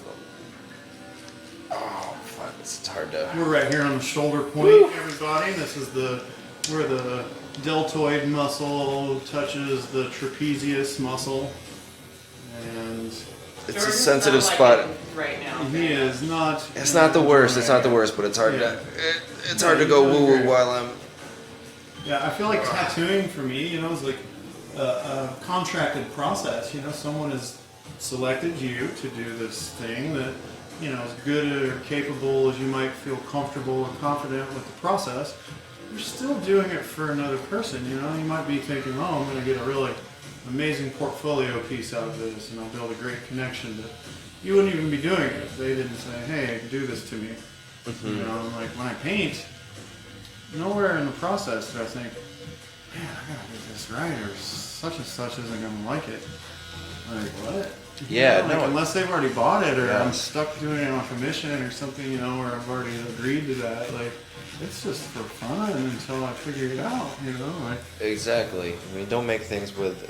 Who No cares? Who pressure. cares what anybody thinks? yeah, tattooing's Just pressurized stop at times, thinking you know? about what other people think and how anyone does anything at all. Totally. Like, just. That's so tough, though. You know It- how hard it is it's to not cut an that easy umbilical thing. cord It's- that like, people are just attached to the rest of everybody else and just like, oh, what are they going to care about? Right. Are they going to like my art? Should I make Yeah. something that's going to sell? I think a lot of it's like, you know, some of it's money too. It's like I need to make something that people are going to like and sell. But in essence, if you pull from a real place inside of you, that's what makes art. And that's what makes fucking good art. Oh, Is yeah. people that really pull it out of themselves. They pull from a real place. They don't think about what other people are going to think. The best Maybe there's- artists are the ones that just said, I don't give a shit about what you're after out of this. Like, guess what? Here's what I made, you know? And that's why most of them Right. don't make a penny until they've died and someone finds their warehouse full of Right. cool ass shit. I Because see. they're like, Right. I didn't even show anybody the I last thought y'all 10 years of my did life's great. work. Yeah, that kind of stuff, you know, where you're like, oh my god, did you see what Francis Bacon's house looked like? You know, you're like, what a wreck. But you're like, wow, we just stayed in there and painted and told everybody to fucking eat shit. You know, it's like, it's insane, man. Like, you know, real, like, the ruse is thinking that, you know, someone else is going to be appreciative or, you know, somehow, like, you know, unappreciative of what you're making. And it's Right, like, like there's some sort of validation that needs to happen Yeah. from making the piece, like you're doing it for something, like that's impress yourself. yeah, Have fun exactly. with it for yourself. Do it to prove to yourself what you can do, you know, and then it will reflect from others. You'll have the awesome part of being able to present it to the world, but don't do it just because you're presenting it to the world, you know, do it to present it to yourself, and through that, then you have the opportunity to do that by, you I love know, it when I as a have that result. moment where I like figure out a new trick with a paintbrush and it's like, oh, that'll work great in this next tattoo I've got coming up. Noted. Love that in my bag of tricks. Like those are magical, fun little victories for me is when I like just figure out a new little like, ooh, that's how that's done. Or like, ooh, that just saved me so much time next time I go to do this or that. Mm-hmm. Dude, one time I was getting tattooed by a guy Atchison, and I'm watching it for a second. I see him take a break, you know, and you know this thing that a lot of us fight, where we sit there and we turn off our machine and we get our dry, clean paper towel, and we're picking at the end of our needle, trying to get this tuft of whatever skin debris or possible paper towel wad or maybe a rogue hair that you cut, but it didn't really get wiped off, and now it's tangled around your 8-liner. And I saw him take a mag needle, like a rake, and just fling it out of the end. Just pushed it through between the needles and just chipped everything right out of it in one fell swoop, and was right back to tattooing. And I was like, dude, did I just, how easy is that, you know? You just blew my mind. I'm 20 you just years did the into thing to me tattooing. that happened to Guy. Yeah. And he's like, oh, What I happened just, with you you know, guys? I got a little 5 mag over there, I just kind of use as a rake. You know, when the time's needed, I just pop it out, you know? I was fucking blown away, you know? And like 20 years into tattooing, I'm still picking the little wad out of the end of the thing. And hold on, client, I'm just gotta get this little dude out of here, put a shirt's paper towel or something, you know? And like, there's a way easier way for a lot of things. You know? And I was just like, whoa, that's so awesome. And he says, well, if it helps you, use it. You know, and I was like, I'm totally gonna use that, man, and like I'm gonna always try to spread that if I can, and I'm always gonna tell them exactly where I saw that shit. And all that information lives on between me and Fawn. And I already whoever do else. it. Did you? What I do Oh, man, I when, never when I'm switching even back thought to of my it. font, because you know how I usually do like my very last. She final held it out lines from at you. the Did you very hear end. that? I She thought you didn't knew. tell you. I thought you knew. I thought you knew. I thought you'd seen me do it. But anyways, when I'm officially done with my mag for the night, and I'm going in for just my finishing lines or my white highlights, if I've already worked with that needle throughout the day, I'll rake it out just like that before I start with my very last crisp lines, and then it brings your liner right back together like it's brand new again. It's not all spread open. I'm gonna be trying that one out. Yep. I like Yeah, that. man, I got you you know, one. like, I'll show it you doesn't how like it's- change the position or spread of the needle Right. grouping either, you know. No, it's going right back to brief place. enough that it just, yeah, they're And not it's a like, great example of Just take one of my tiny little cartridges and just tricks that make your workflow so much easier. Oh, you, yeah. you don't spend the time struggling with this or that little thing. One thing that Guy did that blew my mind is, you know how when he does the back teen rinse, he rubs it with his bare glove, and that dilutes the ink Yeah. before he wipes it off with the paper towel. On my armpits especially, I really appreciated it because it was like not sandpaper. Oh, that was brutal. Like armpit, that little crispy corner area that you hated, ribs, and then like the under part of my breast. So when I say armpits, it was really like every sensitive area on the torso.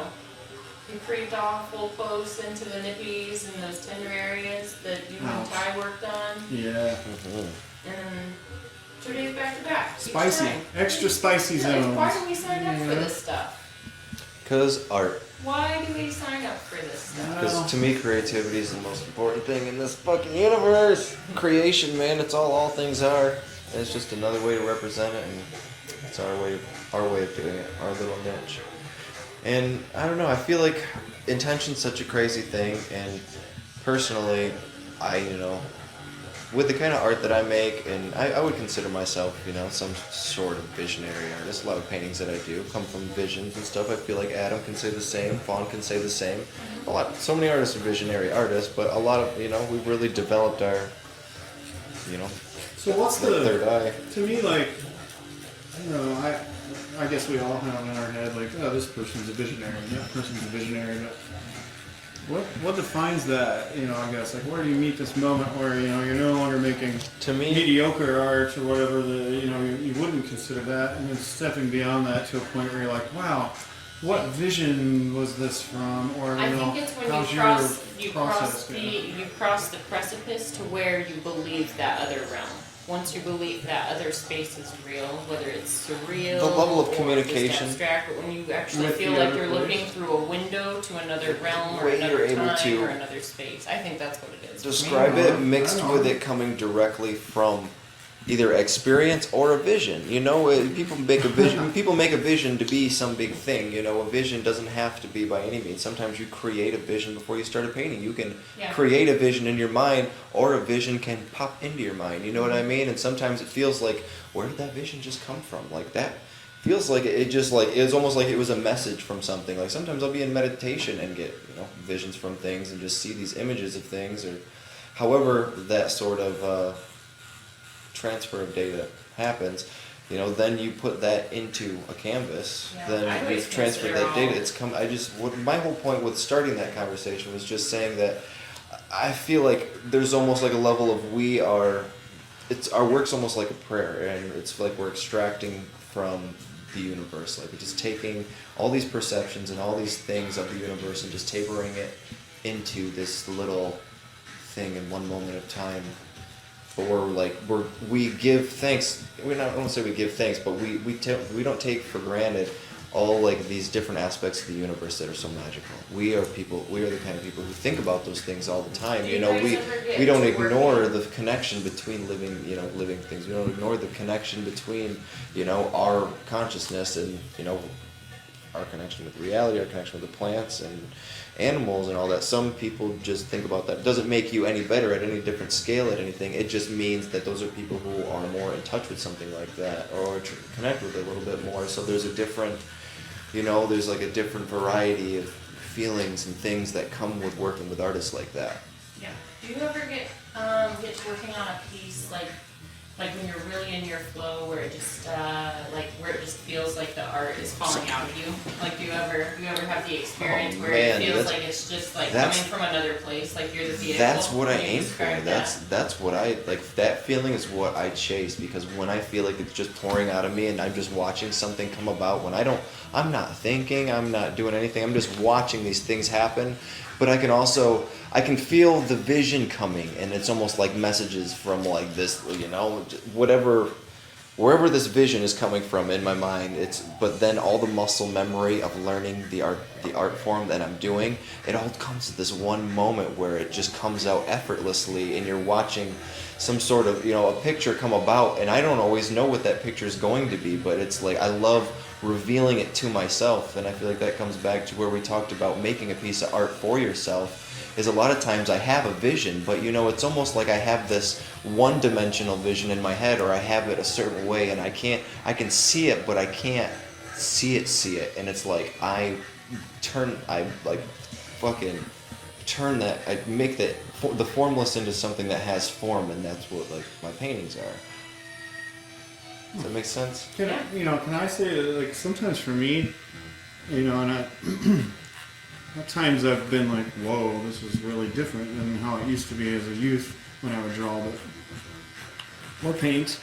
All I have to do is put the white, rectangular kind of window of the canvas or the drawing paper in front of me, and maybe because of, obvious psychedelic use, I definitely attribute a lot of change and redirection of my thought processes to dimethyltryptamine and usage of that, and common usage, to a point of trying to use it for a tool for my art and things like that. But which we don't actually use. We just in theory.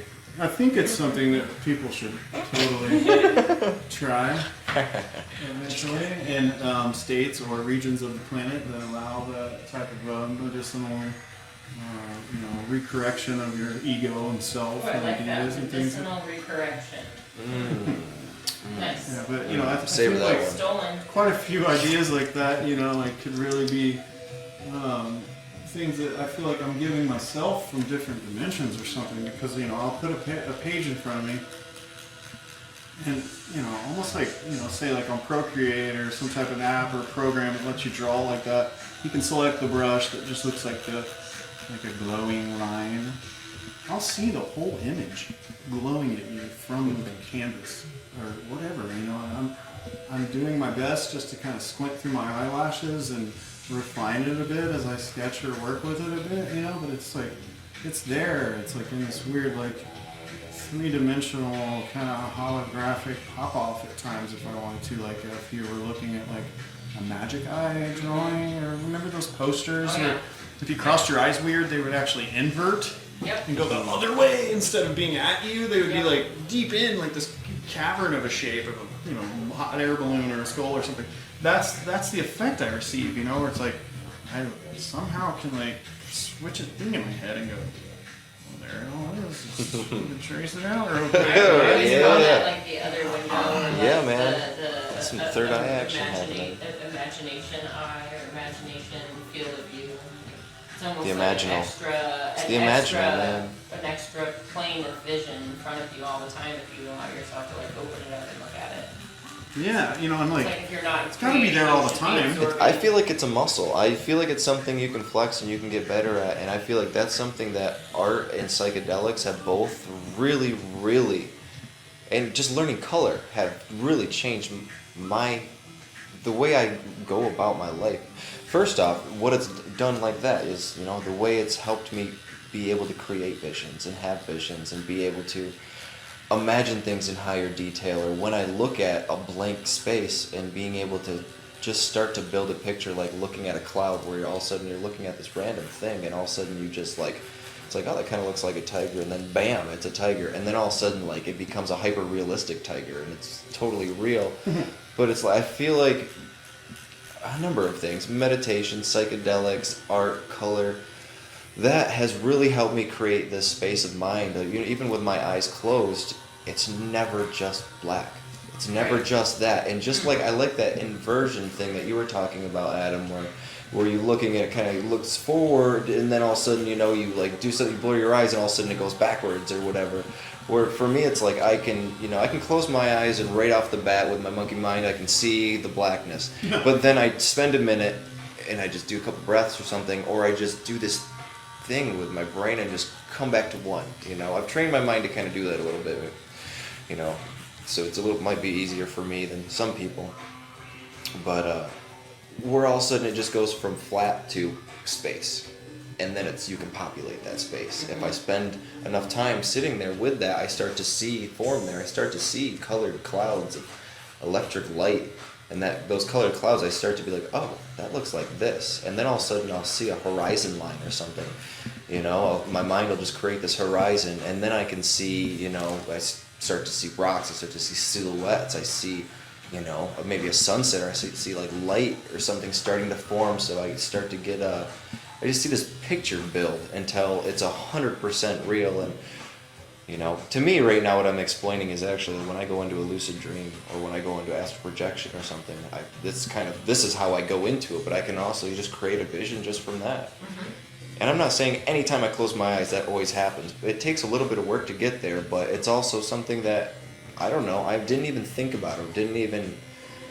You know, I close my eyes and you just think blackness. You don't think about exploring the space of mind that's there. And I think that whole idea of space of mind is something that psychedelics have really shown me. And then being able to populate that, you know, creativity is like the way to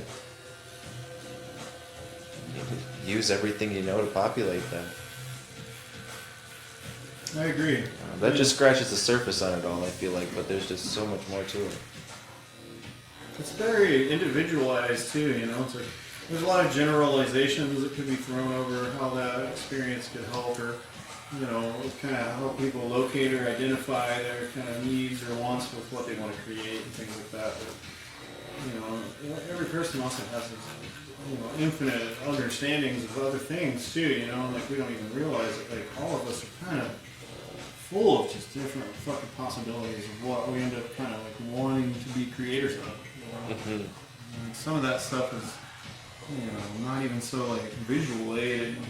It's like they're better suited to be a creator of friendship or kindness or these other attributes. Right, exactly. Also arts. There's creating art forms love is creation. I mean, just, yeah, you know, a lover and a friend and things like that. You know, it's like art is just this massive thing. It's kind of like magic. It's like sorry to interrupt you. Go ahead. I was just saying, it's kind of like magic, you know. People think magic's this magical thing, but really, you know, the definition of magic is, you know, how you put your willful intent on the world and, you know, to manifest something that you want to manifest. I mean, that's not word for word definition, but in essence, it's kind of like your willful intent into the universe of how you want to, you know, manifest anything.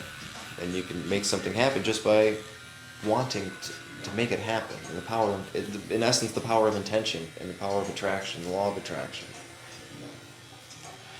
Sorry, this pain makes me lose my train of thought. I totally forgot where I was going with that. That's how the tattoo session goes. It winds, it zigzags, you know? The pain kind of makes you jump down different tunnels of thought.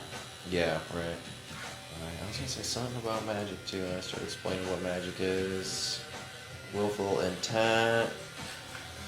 Don't ask me. I don't remember. That's okay. I'm going in my head. I'm trying to go backwards. I'm watching Adam like It's all right. transform this into like this nice, cool blue. Jordan's got like this like lava theme on the lower part of his arm, and the shoulder cap Adam's turning into this just super icy blue form. One of my favorite things about Adam's work that really like drew my eye to him is the way he just exaggerates warm and cool colors, and this is really turning into a super nice example of that.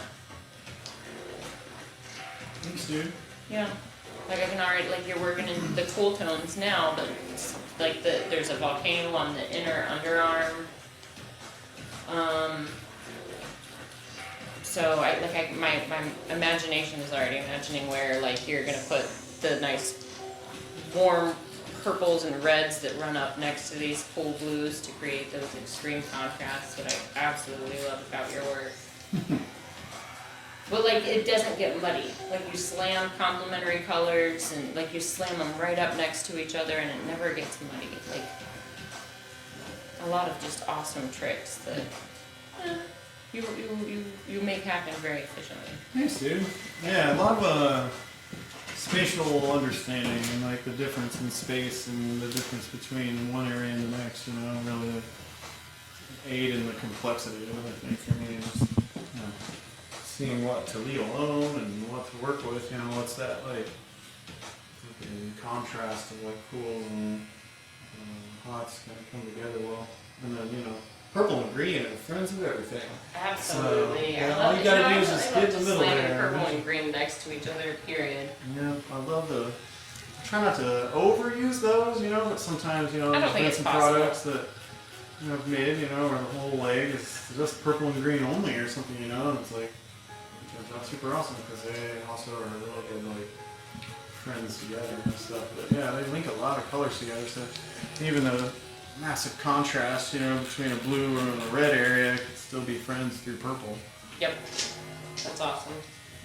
Not the easiest tricks, but Yeah. just Like purple's like that, like really nice counselor that comes in at recess and makes like two kids like hold hands. And, be friends. Now, Tiff. Get over here now. You guys sit over here. And I want you to hold hands in front of everybody and don't make apologize. mud. Yeah. Don't make mud. You know.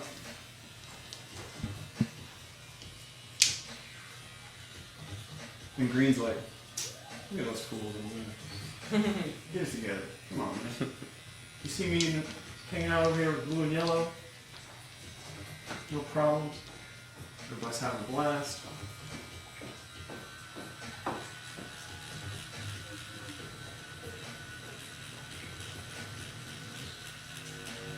I love this painting so much that you have right here. What do you call it? That? Yeah, Number 12. painting number No, 12, just kidding, no. 42. The Mushroom Wizard is what that one ended up becoming. Just based off of its observational It's weird. determination. I guess there are a few mushrooms in there. Yeah. I'm like a wizardy kind of cat and some other stuff. Is He's that a crystal? mushroom wizard. What's he doing? Oh, you know, just manifesting two portals and kind of throwing the trash into the other one or something. Or maybe, you know, pulling some cool shit in. He's from like, the I other really- or something. You know, like, I don't know, for some reason, like, while I was kind of like out of it one evening, I gave that a really good look and I thought, wow, maybe he's just like one of the best waste removal people ever or something. You know? Right? He's keeping his planet pristine by just cutting open portal number 2 there and using this crystal energy to kind of send through all the jim jam and junk from this one, you know? Right, just sending out some sort of geometric mass out of the other one. Get that shit out of here. Right, you You know? get your fucking crystals out of here. Really what he's doing, you know, I think that's like the metaphor for the ego check. You know, and like he's bringing in the good and sending out the bad, man. Ah, yeah. Yep. or those are his VR controllers. There you go. Back to that. Back to VR. Maybe he's got his hand in one portal. Really, he's got a whole dimension of things happening there, a whole system of a factory that's actually harvesting things from another universe that's been simulated. So he's harvesting some crazy shit from some other dimension, and it's coming out of the other one. Really, he's just like surrogating himself in there, but he's just chilling there. Isn't art cool? Right, exactly. You get to go. You can make up whatever It's whatever you this. want. But Yeah. like I mean, coming from the artist, I love hearing your intention.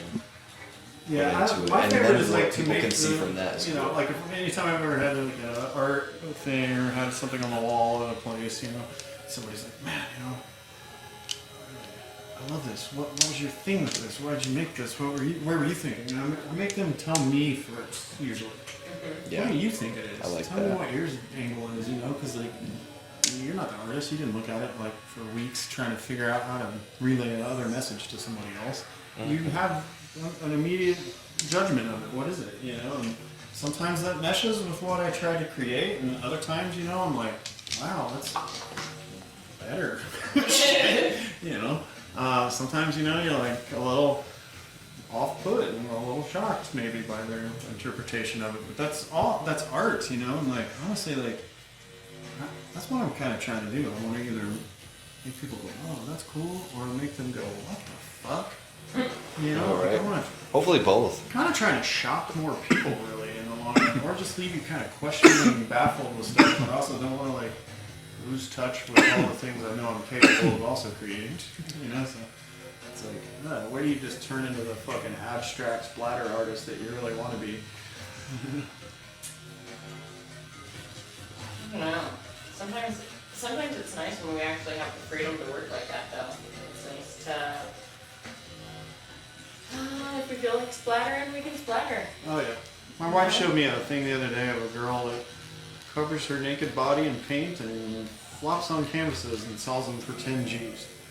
10 grand. And I mean, you know, that might look like a body part, but you know, you're going to be really inventive with what you're looking at there to really see a human form in someone, even just the way it lays, you know. And I was like, wow, that's so cool and new. And, you know, I was like, what a cool thing, you know. But I'm like, I bet they didn't like invent that or think of it first, but you know, wow, you found a great market for pretty much, you know, hardly any thought process in what you're really making there, you know. Right. It's just Right. That's what sucks. That sucks about the art community, man. It sucks. It's a blessing and a curse for sure. It's just the fact of like something like that. Art is whatever someone's willing to pay for it. Yes. It seems like, I mean, when it comes to worth, when it comes to the money aspect, of it. But when you have someone who does something like that, sells it for 10 grand, but then you have a painting that say you make and you work on for, you know, 300 plus hours. You know, it's someone who just sat. It took them, you know, 10 minutes to sit on a fucking thing. Not even 5 minutes, 30 seconds. She probably sat too long, and it probably just blotted her out too far. So she probably just sat down, got up, bam. That's all it just took doing it. And then maybe whoever she is, or maybe she was no one before. I don't know. Well, Someone was willing to pay that, Yeah, we're all someone. maybe she was no one. No, I'm just kidding. Come But, on, man. But yeah, then one person's willing to buy that, and now she's probably able to sell those for 10 grand a piece. But it sucks when you spend 300 hours on something, and I'm not begging for validation for my 300-hour paintings or anything like that. I'm just, you know, it's just there's a whole different vibe to it. There's a whole different energy that's put into it when you know somebody that's all they were doing. Like when I'm doing any of my 300-hour paintings, like all I did was pretty much just poop, eat, paint. You know, maybe hang out with friends a little bit every once in a great while, and then go to sleep, and then I do the same thing tomorrow. So, you know, I think like what you know, where I was heading with that more was like the shock value of it is what people are after. I think, you know, the actual like, whoa, that's this limited effect, but something that would just like baffle and question why I even purchased it or owned it or anything. That's why people are after it. There's this like shock and awe kind of haha to it in a way. You know, it's like, oh, damn, it's like art in some of its truest forms is meant to like punch you in that bone that makes you go, ugh, why or how or what's the appreciation of this? And it's like, you're not meant to understand everything. You're not.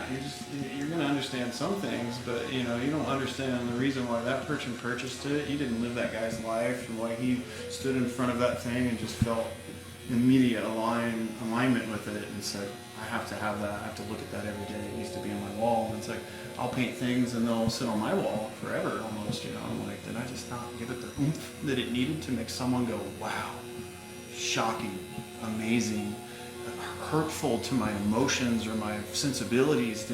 Was I almost offended by what you made in some way that I have to fucking stare at it every day on my wall and go, why does this do this to me? Mm-hmm. You know, Right. I'll pay you $10,000 for this right now to fucking look and feel that way every day when I pass it in my house or something, you know? And it's like, that's the art. That's real There you art. go. That's true Yeah. Okay. visceral art that makes you go, fuck. Where you see it and You this feel other something thing, with whether it, it's tangible you know? or whether it's not, but there's Yeah. that extra connection. That It could be extra visual, thing. that's a visual thing, but like when you like go, whoa, I don't even almost want to look at this because it's either so beautiful or so offensive that it shocks my fucking soul. You know? Mm-hmm. That's art. That's the shit I want to try to make. And like there's times where I realize it's not heading in that direction and I get off the white and I'll paint over a fucking barn door sized canvas again just because I'm like, No. it's not making me feel like that. It's not gonna make you feel like that. You know, it's like, I don't know, like that shit is just, that's the truest art form. It's like, it's not playing all these technicalities and building all these details and things like that. It's replicating or making some type of imagery that makes people feel. I feel like different. some artists feel pressure to complete something just for the sake of completing it. And I mean, yes, complete it, but like, if you're bored with a painting, if this painting feels like a chore, or if this sculpture or this, you know, Afghan or whatever your art is, if it feels like a chore, start over. Yeah. Do you agree?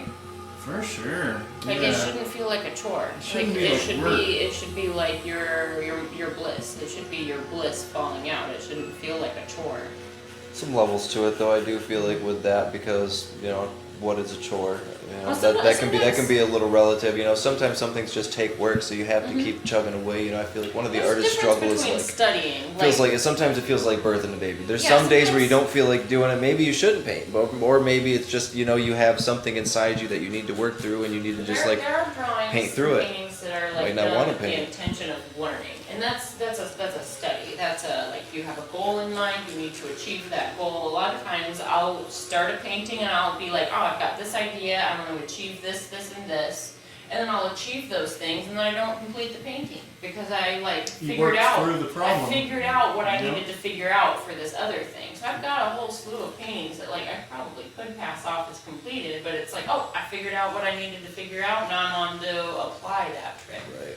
So I feel like there are the study paintings and there are the chore paintings. But as far as something that you want to move another person, if you're bored making it, it's not going to move somebody looking at it. You know what I'm saying? Yeah, I feel And the that. same with tattoos. As we're working, it's cool that we're able to actually stay excited. I know I am. I'm excited. I get burnt out on the paperwork and emails and people hitting me up, but I'm excited for every tattoo I do. When I'm actually sitting down and making it, I'm always excited to do it. To the point where I do it 2 Right. hours longer every day than I should. I feel like I always try to hit my own standard of what I think is really cool and what I think is really good with most paintings and most pieces that I do. I always try to do the coolest thing that I could see if I could, you know what I mean? And so that kind of dictates what my vision might be for even for the painting that I just did and stuff. I'm like, what the fuck? Not the coolest, the most badass, yeah, rock on, badass, but what is my perfect vision of what I need to see right now? And I just try to just get closer to achieve that and to achieve that and to achieve this I don't know, keep losing my train of thoughts. What you're trying to achieve with your paintings. I don't know, yeah, Yeah, yours are very developed. You have a lot of, you can tell, by just one of your, in progress paintings and things I've been able to see, the level of intended development you're trying to get them all to, things like that, they're super elaborate, they're very detailed, they're highly complex in times, and that leads the eye into all these awesome things where, there's these rewards to kind of find by sneaking up on it a bit and getting a little better look at it and things like that, and they're full of all these just aspects and little facets of intrigue, ideas and things, and they've started to get really big too. I've noticed that like there's a lot of really cool things that are coming out of your mind and stuff. But Thank you. like a really different kind of, esoteric kind of flavor to them in a way or something, So, that tends to lead to a lot more studio time. And, you're definitely working with a smaller brush for a lot longer at the end and things like that, And I did that for so long that I feel like, all the little noodling and the tiny times and stuff like that. Just in the last few years, I've made way more money selling paintings by just keeping them loose. It's like Being done with them in a right. few days, calling it done, and putting a price tag on it, and just watching it leave my house. That's what I see about your work too. Is like you communicate things really quickly. I feel like you get the message across with something in like a way that you don't need to sit and spend 10 hours on a 2x2 inch space. On your painting. Like you. Even when I notice, like when you work on my arm, like you are much faster, than I am. I'll definitely spend more time noodling around in small areas and really getting into small textures and things. But I feel like you get the same messages across, quicker with your style. It's just, it's a good communication. For sure on that, but I feel like Visual also, communication. Like, paying other people to teach me things really helped a lot too. Like I went to a painting thing just up the street actually when I lived in Seattle. I took a seminar with Jeff Gobway down at his place down here, which is just him and Mike Godfrey.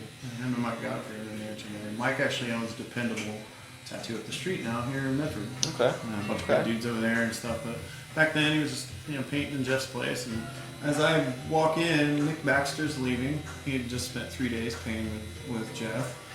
And so I'm like, okay, here goes, And the first thing he says is, "What are you using those little tiny brushes, man?" He's like, "You're all hunched." He's like, "You're 6'4" and you're all like hunched over this tiny little painting, and you're using, He's like, set up your stuff, and I get all my things out, and I had no brush bigger than this, for all the things I painted in the earlier, 2000s and stuff there. And he goes, "Man, so you're painting classes with me today. Use this brush." And hands me this, 18-inch long brush. And he's like, "Hold it like this, which is in the last maybe 3 inches of the piece of wood." And he's like, "And stand back here and look at your reference and just eliminate all the big chunky shapes and just get over with like trying to like get it all on there and just eliminate that. Get it all filled in with something that looks like those shapes, and then go get your little brushes out." And get into it, He's like, "I'll start with that, or you're just gonna be there forever and ever and ever." And now there's times where like I don't even get the little brush out. I'll tear the whole thing up from the end of my brush out here while I puff a J and You've said what you've had to say. While it's drying, I might get the same brush and just hit a couple whites and things, finish it up, and write my name on it. I'm like, wow, that feels so much more liberating than this other forced behavior to try to impress some other artistic peers that I have or something, or like what? So should I actually like make it for something I'm having fun with, like we talked about earlier, and something that there's a little bit more of a demographic for sales and stuff on a quicker behavior like that. I'm like, dang, this one moved quick. It is kind of like a funny epiphany that like your ego has when you realize you don't have to chase photorealism with everything that you produce. Like photorealism doesn't equal complete. You know what I mean? Yeah. It's the idea, it's the intention. Once the idea is there and once it's readable and tangible, add the finishing touches and move on. Right, you can print any Yeah. realistic, Mission you can accomplished. print any realistic picture off Google and have it be that picture, but it's kind of the intention and the idea and how you compose that image, as well. If you want photorealism, So like the take a idea, photo. like what's trying to be communicated, even if it's small and subtle. That's where it becomes not fun for me, where I'm sitting there looking at this image, trying to mimic that on my painting when I'm like, this isn't a tattoo, or like, I gotta make it or break it, or this guy's gonna be mad that Mamal doesn't look like Mamal over here, or whatever, but it's like, I don't need to be really like, I'll look at a reference for a flower and then paint a whole other fucking flower altogether, but like, Right. that just was like, oh, that's what the stamen It's more and like the pistillary and inspiration thing kind of look rather like than for the- something, I feel like there's this beautiful consciousness thing that comes out with that, though. That's like the awesome part of like abstraction and like abstract art as well, is just the fact of like being able to take something and abstract it into your own idea and your own version of it, as opposed to taking what it is exactly. And so that almost like anytime that happens ever, anytime anyone creates something abstract from some sort of other idea, then you're applying consciousness to it, and you're applying, art, human zest to it. So you're kind of like, that's when it comes for me. What visionary art is, just like us being able to take these visions of what we absorb from the universe and show the universe what it's created. Like, here, this is everything is culminated into this, like that we know, everything that us humans can think, which is really just a small fraction. So the universe could probably give a fuck, but it's still pretty cool that we're able to kind of be like, hey, we've absorbed all the things that you've laid out. We've been created from, like, right? We did the thing. What if you just find out that you're just going to impress yourself because you're the universe? Whoa! Bam! Yeah, no, I like that. Like, you're just a fragment of that one big thing out there, trying to learn as much as it can through a different angle. And when you go back to yourself, you go, thanks, me. Good job. Yeah, every time. Every 400 seconds when one of us, wink, wink, quote unquote, dies or something passes away and leaves this frame, it goes, thanks. Whoa, wow, you got a lot of knowledge out of that one. Thanks, man. Even if it's tragic or suffering or things like that, like imagine the self, the one being, or if you're this just universal object that has made all of these things and put them all into motion somehow. It's all going back to the same energy recycler of knowledge and kind of carbon-based entities pulling off some type of acquisition of experiences and knowledge. Like, dude, you're just going to be enthralled by every experience, even if they, to you, compared, they would suck or something. It's just more understanding of the memory bank for later, for the next carbon-based entity to grow as an evolved creature and have a different input. Well, there's evolution for you. You're really telling yourself how to be the next time. Just crazy when That's you think beautiful, about it man. that simply, Well said. because it could be. It could be. And that, What'd you just say? Sorry. I did. He's like, ouch. Yeah. Oh yeah. It's like looking at your face, but all I heard was Yeah. Sorry. Just talking about the one leads to another, leads to another, leads to another, leads back to yourself. You can search and search and search and search for an answer, but the answer is always within. The universe, the multiverse. What's outside is equal to what's inside. Those other heady things we talk about when you're not being tattooed. I mean, imagine It's the so big, cool. that, It's so cool. karmic moment that would happen if, like, you do exit this frame and you get over there and you realize, well, it's just me the whole time, and then realize how bad you were here and how shitty you were to your fucking self the whole time. Mm-hmm. Yeah. Like, wait till that breakthrough happens enough to where you have to come back here the next time and go, wow, I'm way better one than that one. You don't even know why. Well, because you fucking saw how horrible it is to hurt yourself that drastically. Like, you could have been the shark, or anything the last time, and now you're the little fish. It's a big, big window of, like, do as good as you can, grab as much fucking information and education and betterment and lack of, personal kind of desires and things like that that are not going to be beneficial to others and self. And just use it all. Teach others and share the ideas too, Absorb experience and share experience, You read a book and you get a great idea out of it, and then you die with that knowledge about talking to another human entity that you can understand their language. What are you holding on to? Like, you took the treasure map with you, man, you dickhead. Right? Absorb it, share it, regurgitate it, and then ironically you get blessed with more. Like, the more you share, the more you receive. Totally. Yeah. It's hard not to. Definitely believe that. It's hard not to see this universe, and every moment is so beautiful when you understand what it all is, to some degree. When you're able to see it all from understand all of this? Not understanding. I don't mean to say man, I do not. Can you fuck please no. teach me more? Fuck no. I understand that I know nothing, and I feel like that's where that kind of draws to, is just the fact of how, when you really are able to take in the fact of how much there really is out there, and you start not taking things for granted, looking at how much happened in the universe to make any moment happen. It's hard to not be, like you said, like, just enthralled with every moment, with everything. Yeah. Because everything is awesome at every moment. Even the simplest things that you're able to do is so amazing. That's why I love art so much, and that's one small facet of it. It encompasses all things that humans do. All right, with that moment of gratitude, we're gonna take another break. Yeah. Talk to you in a bit.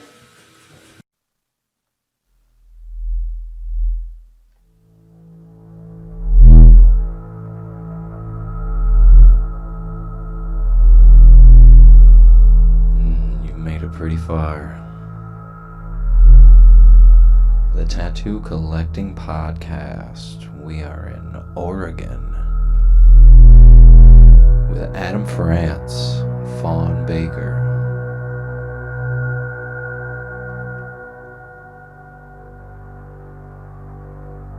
The Tattoo Collecting Podcast. Yeah, bitch.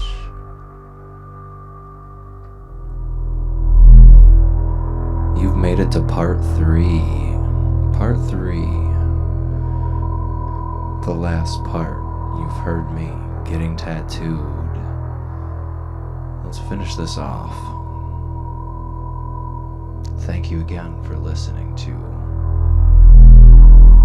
the Tattoo Collecting Podcast. Yes. Yes. Yes.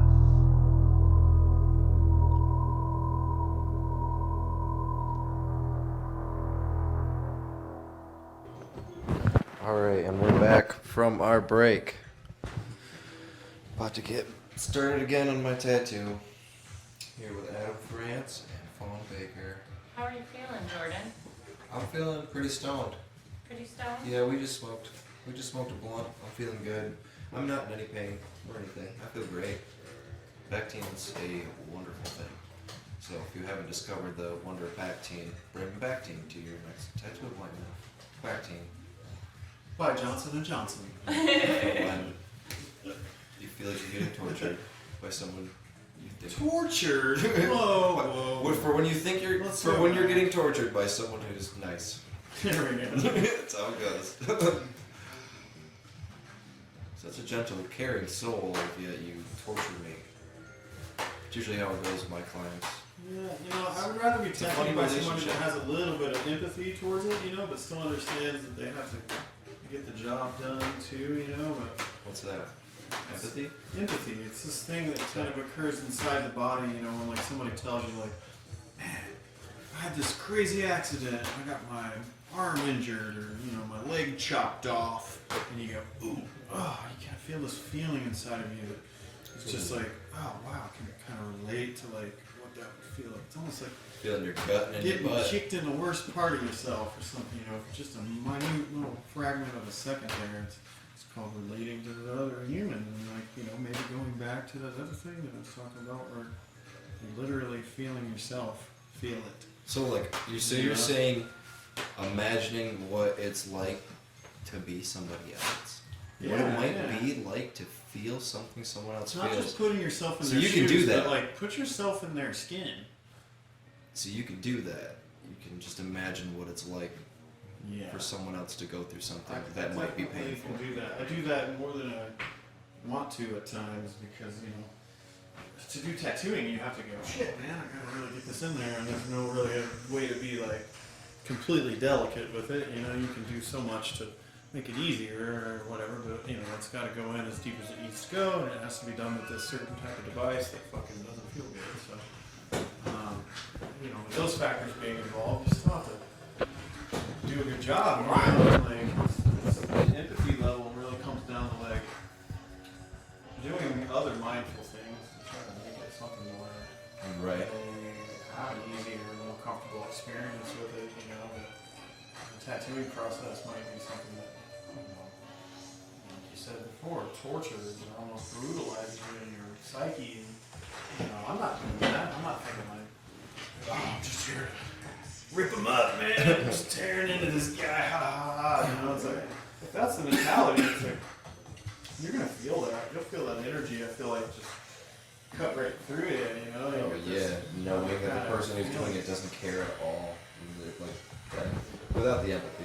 I was totally joking about the whole empathy thing.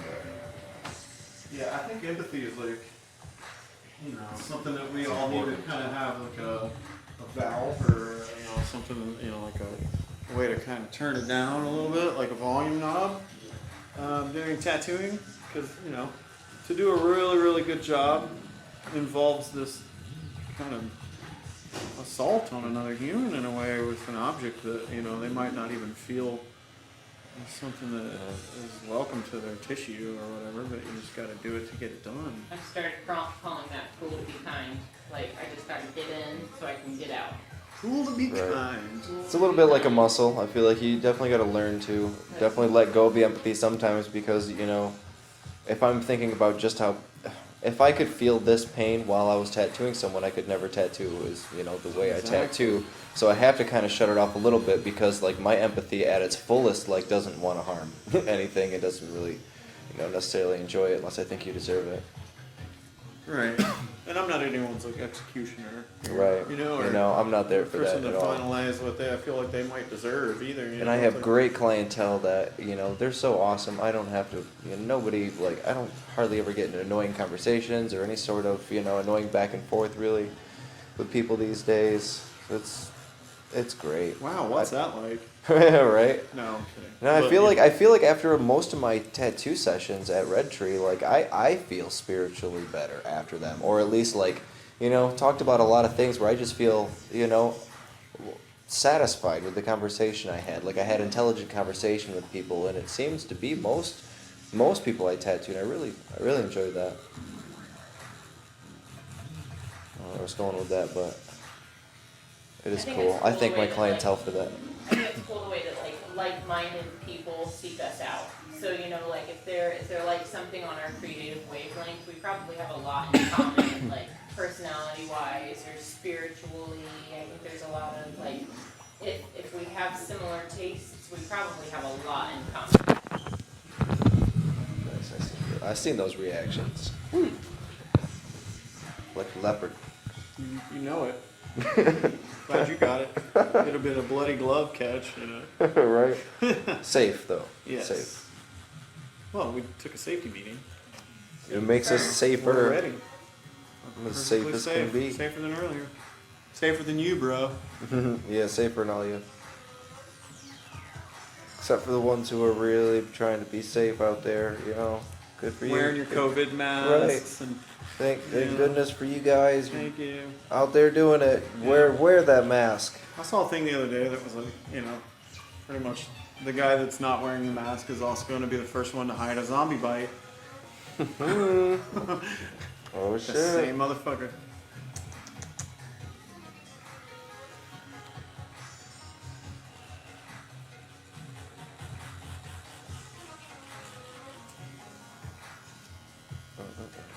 It's so funny to actually stand here watching you work on somebody else. Every other time I'm watching you work, it's always so painful. You're like, I don't want to watch. Yeah, it's so different. Yeah, I from really this don't care for angle. watching. It's so different from this angle. Better to appreciate maybe or something, It is. I'm glad that all of our projects are finished. I love you, Adam. Nice. I love you I'm too. glad all of our projects are finished. Hey man, we did a lot of stuff. Before this COVID shut everything down, I had an appointment scheduled with my pole to start my tummy, which would complete the last part of my torso. Yeah.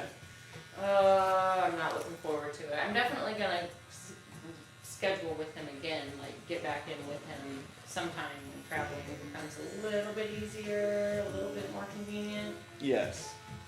Which, it's on its way. Yeah, we're getting there. I mean, I we're feel here like- seeing you, so Yes. we're You risking made the it. COVID to see you. Dang, thanks. But I'm nervous after all the tattooing I've experienced over the last few years. Collected my chest from you in time, my back from Russ. Yeah. Completed my leg, my hand. I'm looking forward to the milestone of having my torso be complete, but also I'm really not looking forward to having my tummy tattooed, just because I'm watching the way you work, and I'm watching the way the color goes in, and I'm remembering what it feels like, and Oh, it makes me not look forward to having my belly done. Yeah. What's yours like?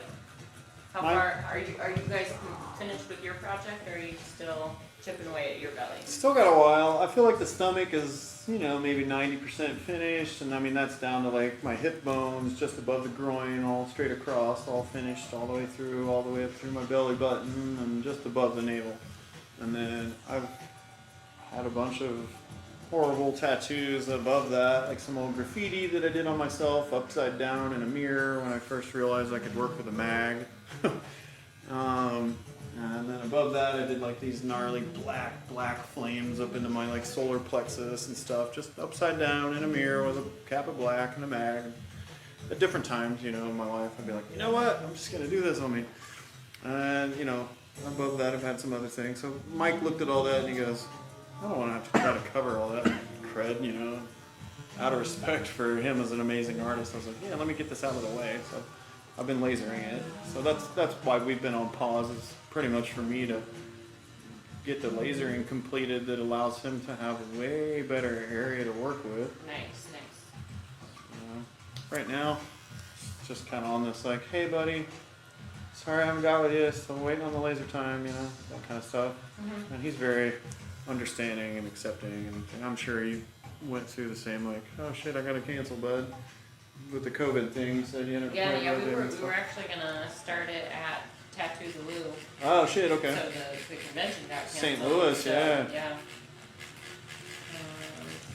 It's actually a super rad venue that they've got that at now. Have you been to that show? I haven't. It's an old train station. LT came with me actually when I got tattooed by Philip Liu. Oh, nice. I see him there in the picture now, right in front of you. Yeah, and he's been around at a lot of awesome things, during that time period. We're still friends online. I haven't really seen him in a minute, and he invited me out to the earlier one, the first one, I think, there. And Yeah, it's a beautiful train station now. I never got a Union chance to Station, go. I believe.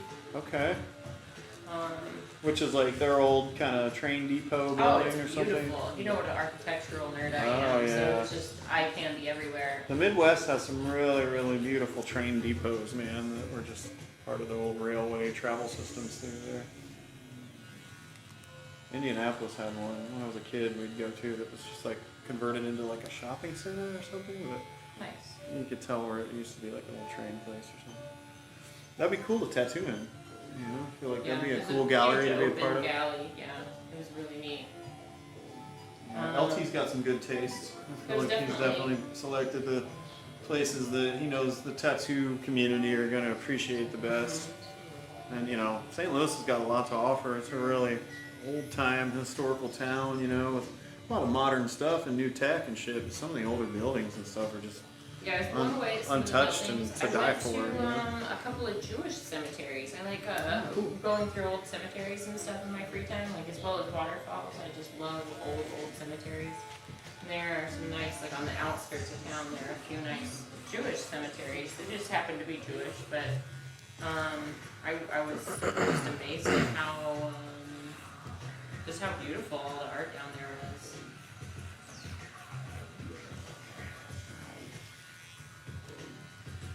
Yeah, I like that area. The St. Louis area has always kind of been cool. I've done a tattoo convention over there that was the St. Louis Old School Expo that was ran by Bill DeMichael and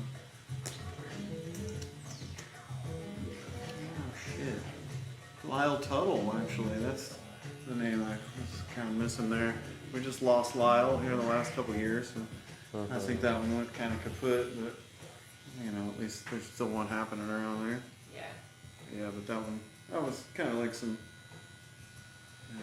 older kind of vibe to it. I feel like the new modern tattoo convention kind of scenario is definitely more suited for like LT and his kind of promotion style, I think. But that old one was awesome, man. I just remember like walking around as a younger artist and being like, how the hell am I in a room with all these dudes right now? So the last few years, you and your wife were involved with like a lot of music festivals and things like that. Do you think once we're able to get together for conventions again, you'll start doing tattoo conventions more often? I don't know. It's an Tattoo awful lot of conventions. work, huh? It is a lot of work, and for me, you know, like if I'm going to transplant myself into a different town and, you know, want to absorb that kind of travel life, I don't want to do the same thing I'm doing at home. Yeah, I You feel know, that. so that's become a thing for me where, you know, I'll tattoo on the road while I'm traveling, while we work for music events, you know, say I get contracted to come into town for like 10 days. I have to, you know, be on their payroll for a few days or some other event for 3 or 4 days. I'll try to, you know, book a few people for a day or two after or whatever, but, you know, a lot of times, you know, I just try to leave my tattoo equipment at the house, and I want to work on that in a more private, stable setting. A lot of times, tattoo conventions are a little rowdy, and a lot of stuff's going on, a lot of stimulation. Kind of overstimulates me in a way, you know, where I'm like, whew. My next question was going to be how much you enjoyed them, but that you're. I love them. You're kind of. I feel like I love them so much that you don't I want to can't. work at them. You want to. I want to run around. I want to talk to my friends. Yeah, I want to yeah. watch them doing cool tattoos. I want to have a drink and go and look at the art gallery and appreciate it differently than being stuck in my booth for 3 days, booked solid because people are like, oh shit, such and such is in town. Dude, or that's something. how I feel at conventions. It's like I feel like I've migrated, or you know, I guess maybe even graduated from this other thought process of being like, oh, I gotta come into town, I gotta break even. I spent this much on a hotel, I spent this much on a trip, and you paid for a booth. I at least gotta get that much. I gotta sit here and do it all. And it's like, man, you know, like It's an awful lot of stressing. I appreciate all the other events that gave me a chance and put me in a really awesome position, or gave me, you know, alphabetical listing on the fucking flyer or whatever, you know, that might have had somebody pick me as their artist or something for the weekend. It made them fun and different for me back then, you know. But you know, even my wife, you know, we've done a few, and she's just like, I don't know, man. It doesn't really entertain us like the music industry events do and stuff, you know. And they pay us to be there at those, which is a big benefit for me to be like, well, you know, here's this that I can do with my weekends instead of this other thing that I've done for many, many years and loved, you know. It's just, I know the tattooing, as far as I can tell right now, isn't going anywhere. So hopefully I can still, like, you know, if I want to kind of do conventions and be a part of that scene, you know, I can come back and be, you know, immersed in that a little heavier. But we've had so much fun just working for the music festival world that, you know, when it comes back on, we're full time. I'm still working right now on 2 big installations for the Electric Forest Festival. They're actually being built in Columbus, Ohio, in warehouses and stuff that are just ready to be shipped out and stuff. So I do a lot of the design and engineering kind of process of it and things like that. And, Who are you doing that with? Kyle Deneen and those guys from the Watt Fest. Okay. And we're working on a few other kind of like bigger local kind of corporate projects in that area too through the Idea Foundry. We use the Idea Foundry as like a place there in Columbus to just build and CNC and cut anything we need and then just go fabricate it. Oh shit. Which is cool. It's a cool place for you guys to maybe check out since you're locals Yeah, there. absolutely. You can pay to take classes on any type of woodworking machine and CNC, metal, all kinds of stuff, and then That's really cool. it's open 24 hours after that. You come in at 2 in the morning and make all your shapes or whatever. Nice. Very cool. But yeah, that's helped us a lot. And for me, you know, not being local to that area anymore, kind of reliant on Kyle to really produce what I create, you know, design-wise. So I try to send him the best, you know, just blueprint, architectural kind of drawings I can. Give him, you know, 4 or 5 different angles of a part or a piece with measurements and things that he can just enter into the CNC machine. And here we come with 10 of those that we put together and make an interlocking wall or something, you know. So that's been fun. That's kind of where I've been like taking my time and stuff. And to answer the question, I'll get back to tattooing at conventions and stuff.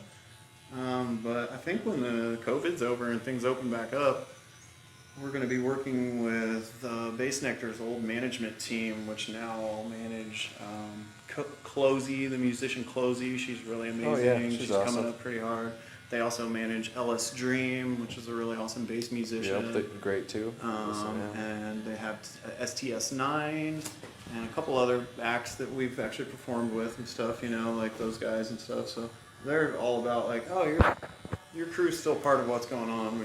Where it's not going to be involved with this other musician anymore.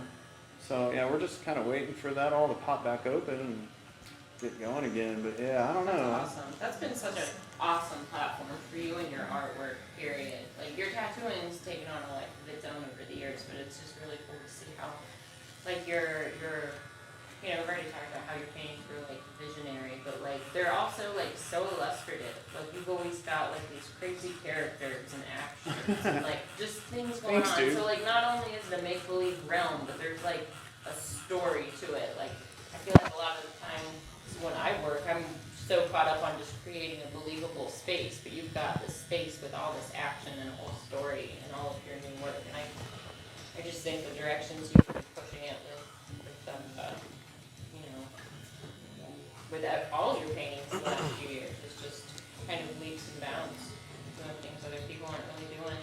Oh, well, thanks, man. Yeah, I mean, I definitely have a lot of other artists I feel like to thank for showing me different methods and quicker, cooler ways to kind of get an idea or like an effect out of something, you know. Guy's definitely one of them. I would say like Adrian Dominic. Little does he realize he's taught me a lot of stuff by just being himself. You know, working with Ty McEwen and those, you know, kids out at Blind Tiger, like Eric James. Like, dude, Eric's work, he's just so profoundly good at so many different angles of tattooing that, like, I get so much out of just seeing how versatile he can be with different ideas and stuff, you know. I'm like, wow, I just never would have thought to do that with this other style or something, you know. And I don't know, those type of things, you know. I feel like I just harvest really cool ideas from people that figured it out ahead of me and then try to, like, make it work, you know. And the festival scene, I've noticed, like, you know, tattooing has always been this thing where there's this appreciation to a level kind of at times where I kind of get this, like, cool thing you're making there, bud. And then later, you know, I'm like, wow, they're making that too. But they didn't tell anybody that they talked to me first, or that we had this awesome conversation that inspired them to make this thing, you know. And I see what you're doing there, and I'm coolly, awesomely flattered that, like, you know, I was able to spread a bit of knowledge to you to make this new thing or whatever, you know. But it's like, we definitely, like, harvest each other's ideas a lot without, like, really giving the world its just dues or something, you know. And we're also looking at it, like, as tattooers, as a way to cannibalize the idea and make sense of it, use it, put it into our own art or something like that, you know. Where in the festival scene, when I'm painting in front of a crowd of people, albeit some of them might be a little twisted or what we consider like a Spunion kid that might have eaten too many drugs for the night, but for the most part, they're not that twisted, and a lot of people might just have drank or something for the night, but they come up with these genuine talks, you know. And I've had some of my best ones at like 10 in the morning when I'm just setting up and I've just got to my little painting area and the sun's coming in and somebody's on some tea or coffee and they want to come talk to the painters, and, you know, we have this just, like, awesome connection, and they really appreciate the art for the art's sake of it, and no other, like, comparisons to reputation or whoever I work with at some other tattoo shop that they have in their head that they have to respect me differently for or something else, you know. They're just like, I fucking love this thing and I don't know why. I just, you know, and it kills me because they'll be like, I just love the blue in it, or some simple thing like that, where tattooers are like, well, what'd you use? Is that a 5 mag? Let me break it apart and dissect it down to this fucking, like, minute thing that actually doesn't make it fun anymore for me to even explain to them. You know, I'm like, what are you going to do with this knowledge now? You fucking dissected me to a point of, like, just discombobulation, and now I feel like, you know, you're going to just run home and fucking tear this up, and now you're the king of this or something. Like, why did I even open my mouth to you? So, you know, there's been times like that where I'm like, tattooing, you know, has got this, like at times, like, this other kind of, like, you know, we're out to harvest a really cool idea and make it our own as quick as possible, you know. And you know, the festival scene, I just sell tons of art to kids that are like, I just like the purple in this. Fuck yeah, man. Me too. Yes, Like, see, that's purple. what I love. That's what I love. Just, like, get rid of all those other. Just look at that piece of art for the piece of art. Yeah, love it for just what it is. What to you you, like not about what right, you think exactly. It could become or like, something. what you either, like you know? about it. What not? Yeah, never look. I Actually hate buy looking. it. Buy the thing instead of, like, flipping through a bunch of stuff and then going somewhere across the nation and making it yourself. Buy my fucking art. Don't just look at my stuff like you think you're going to use the idea later. Like, support me. You know, Mhm. that's a great Yeah. thing to touch on. I just recently got some prints, not some prints, some original work from Tom Strong that should be in the mail. Maybe it'll be waiting on us when we get home. But we were talking back and forth on Instagram, and some of the things I was I'm just saying gonna was move like, Sorry, I keep Like- sinking, man. You're okay. Oopsie, it's okay. It's That's your part. That was your earring, I think. some my of the ear things dangle. I was saying to him was how much like his work inspires me, and you know, like immediately after looking at some of his work, it's like, oh man, that color scheme would apply perfectly to this project I've got coming up. So it's like I had that conversation to like thank him because I am blatantly stealing some of his tricks and like the things that he does with color, but it's just a tiny ingredient added to the hundreds of other tricks that I'm using in a piece. None of us made You know, anything here. I'm you know, not- I'm we're not all just borrowing necessarily- each other's ideas, Yeah, I'm not anyways. You know. necessarily biting his whole style, but it's like, man, you did so much with such a limited color scheme. I can simplify that and make this project go beautifully. Totally. You know, so it's just like stealing this, not even the whole idea of the piece, but like the approach to the color of it. Just like little things like that. Like, I blatantly steal those tricks from people all the time. Well, But- you know, I don't feel like theft is the way to think of it in a way, because like, it's not like they're. Maybe stealing. Where did they get the idea? You know, But like, that's did it. they just create Yeah. that from scratch, or Yeah, like, that's were it. they inspired by this flower, this bush, this tree limb, this other thing, or whatever that That's made exactly them the make a point I'm thing, and then making. you saw a thing? You know, it's like You we're can just blossoming through ourselves into take the next that one. idea and push it further. Take Yeah. that idea and mix it with your own idea. For sure. Don't try to replicate and copy, but like, ooh, I Well, see you what know, you did there. And that's the Notice- thing I was talking about with the tattoo world that I sometimes I just love, and sometimes I'm like, what the heck is that dissection process where it's like, we as tattooers love to look at everything and go, break it apart, man, like how did it all come together, you know, and then be like, okay, what of that can I use for what works for me, and then what of that is just all you, dude, because I can't fucking use any of that. That's outside my fucking scope of understanding, or it's honestly below my scope of understanding. I already figured that one out, and I saw what you did there, and the only thing I can use is the way you blended that background or something, you know. And it's like, that's so strange, you know, when it comes to like just painting paintings, because like people don't fucking dissect it that hard at the time. Right. You know, they're just like, cool thing. I like when How much? Right. Whenever I like take from anybody or anything like that, it's usually because it's like, oh, that what I see them doing there is gonna help me communicate this idea that I want to Yeah. do better. Like, oh shoot, that's how you did the sky. Like, oh shoot, that now like I've been wanting to like put the sky in my painting or whatever, do whatever, make it look radioactive and shit like that. And I see how you did, you know, this certain blend of colors or whatever. But might isn't it be. awesome when they like Like, reach things out like and talk that. to you? They give you that like, wow, dude, do you mind if I fuck with this? Or if they go, I made this because you made a thing. Look at this. What do you Yeah, think? you did know, this thing and it made me that's realize I awesome. could do that thing That's too. awesome as fuck. Right. You know? Do what I That's can what do I'm it. about with it. It's like, Yeah. let's They can do connect, what I man. can do You it. know, don't like bounce off of my ideas and then take them home Right. and be. They're just. Let's be friends, man. Yeah. You want to make this shit like I absolutely. do? Like, why are you gonna go over and claim something else over there and not tell everybody? Like, let's be fucking homies. Because in the long run, we're gonna be fucking not homies. Because you took my shit, and I'm like a dickhead now to deal with you. Right. You know, like, let's be homies right off the bat. Because you're interested in this thing, and so am I. Wow. You know, way cooler than like. You know, like, oh, cool, well, I act like I don't like it, but then I'm gonna go home and replicate that shit. You Right. know, or that kind of stuff, you know, where you're just like, man, come on, dude, let's work this out. Let's make something together.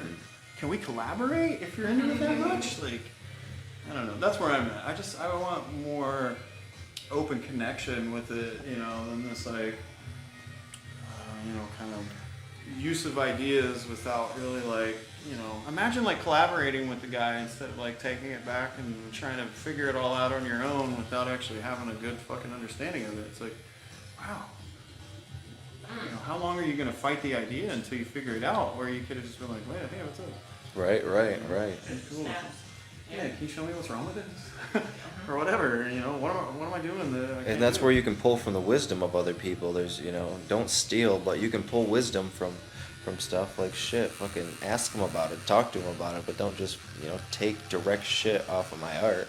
or Yeah. pull direct, pictures. Well, and also we didn't, for the most part, you didn't really invent anything. You just figured out a way to do it a little differently so that their brain thought it was different. And I mean, Right. you didn't, where'd you get your influence? The same fucking planet we all got our influences from? Because, like, there's only so much shit here, man. Right, everything's recycled. Yeah, it's like, there might not be a living person that fucking thought of that, but, like, there was a person that already lived and died that thought of that same shit or something, It's like, you're not the only one, It's like, there's Renaissance art all the way to now, and things, and, like, people would, like, relate to some of the fucking imagery and some of that, and some of it you won't, but it's like, that shit was all, like, connected to now.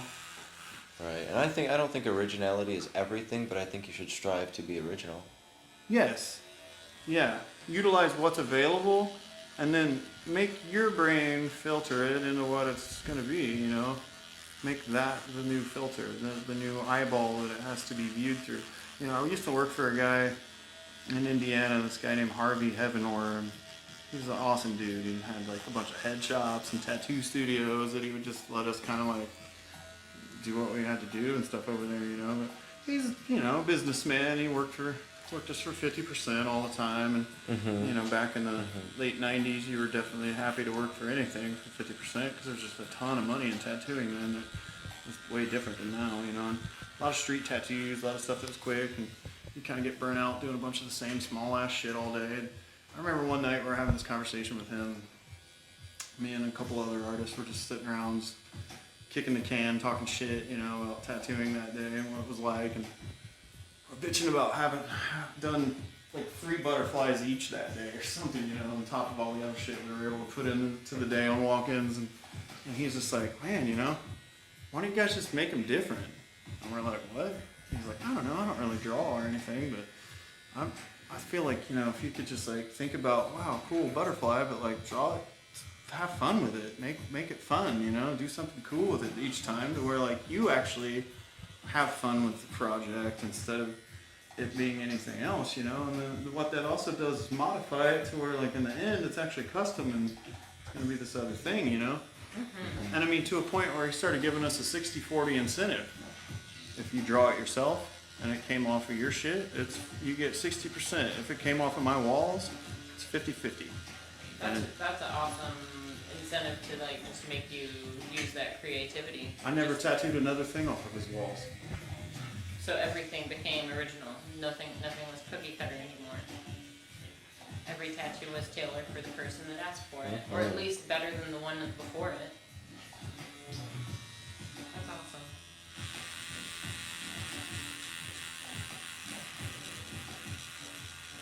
And I think, like we were talking about earlier about, just stop caring so much about what other people think. I feel like even as an artist, once you stop caring what other people think, stop caring about what other people are doing with their art and where art is right now and what cool things other people are doing, and just find out how you interpret reality and how you taper that into things and how you draw a mushroom, how you draw a fucking fish man, how you draw a fucking weird ass broccoli looking bioscape, how whatever the fuck it is. Like, I mean, I don't know. I could go on with that all day, sketching and doing whatever to figure out what your vision is, as opposed to you can figure out little secrets and little wisdom bites from people when you see other people do things and you find something in a painting that you really connect with, or something that you've been trying to do, but instead of stealing, you're like, oh, that's how he shaded a mushroom like that. So you go figure out how you want to draw a mushroom, and maybe you can use that little shading technique or something, but draw your own fucking mushroom.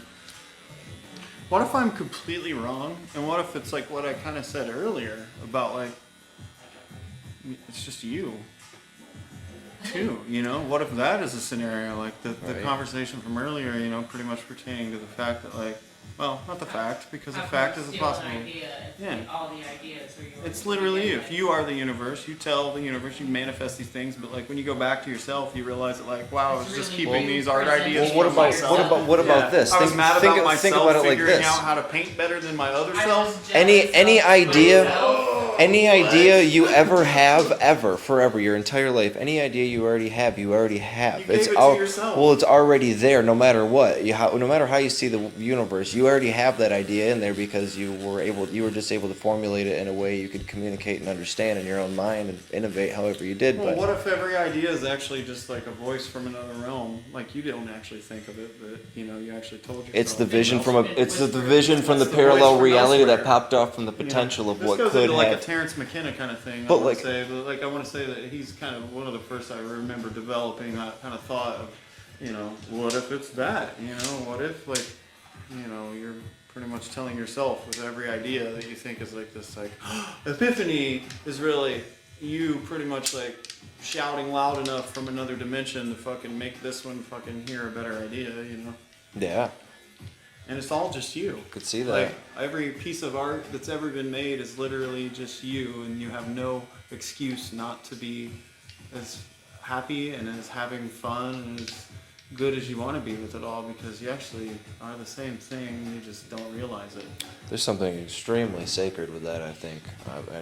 But I mean, there really is, because it really is. I mean, we're all humans. We all deal with the same things. We all there's the whole universe is you, and we are, all of reality is a projection of, I don't know, something It's like with different ourselves. facets of the same thing. Yeah, it's like holding a crystal, and each angle is a different window into the same thing. Right, and each person being a human with all this, we have all the same needs, all the same primal drives, all the same, our personalities can be so different from how we, experience lives and how that, our lives and how that builds who we are, but at our base levels we're the same, the same being, so everything that's created from that is still based off the same rules, so in essence it's the same thing.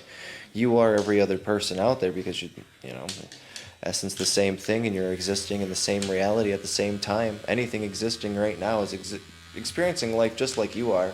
They just might not be able to put the pieces together like we are, or their senses see it totally different. But they're here right now. All of it's one. Dude, It's all I one wanna, thing right come now. Back as like a rich white lady's dog. If I could come back. I don't know. It might be like that South Park episode where Paris Hilton's dog just keeps killing itself over and over.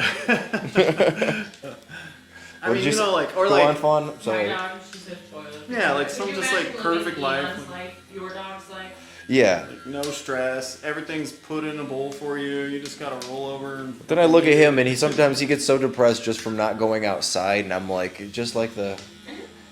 Or like, what it's if like you no were matter like- what goes on in life, you'll still find something to be kind of depressed about. What if you came back as like a cow in India? That would be cool, but that's That different could be Uncle Dave or circumstances. somebody, so let's just let him walk right into the kitchen and be here and have a part of our home side, and there's no threshold that's barring that type of creature. So from walking awesome, across dude. it, Cows live it, dude. Cows Isn't live that it. gnarly awesome? Cows live like, the life of the bald what eagles a live here. reincarnated, like paradise in a way. You're like, here I am, feed me. I'm sauntering through. I love it. Don't touch How me. pure. Sauntering. How pure. That's one of the most. That is such a pure thing. I love it. I love it. Like one time I thought, man, it'd be really cool, if I come back, I want to be like a bird or something like that, But it's like, I don't know, I've been in a plane before. It's not that fucking awesome. I've been up there, I've seen it, It's like, yeah, it'd be cool to fly around for a while, but like until what? Until like then imagine- you got to fly south for the winter, and then like that kind of shit takes over. Or, You always get used to whatever environment you'll be in. yeah, it's like I don't know. I You feel get used like to being we've a been cow on these though, already. and then you want to be a human.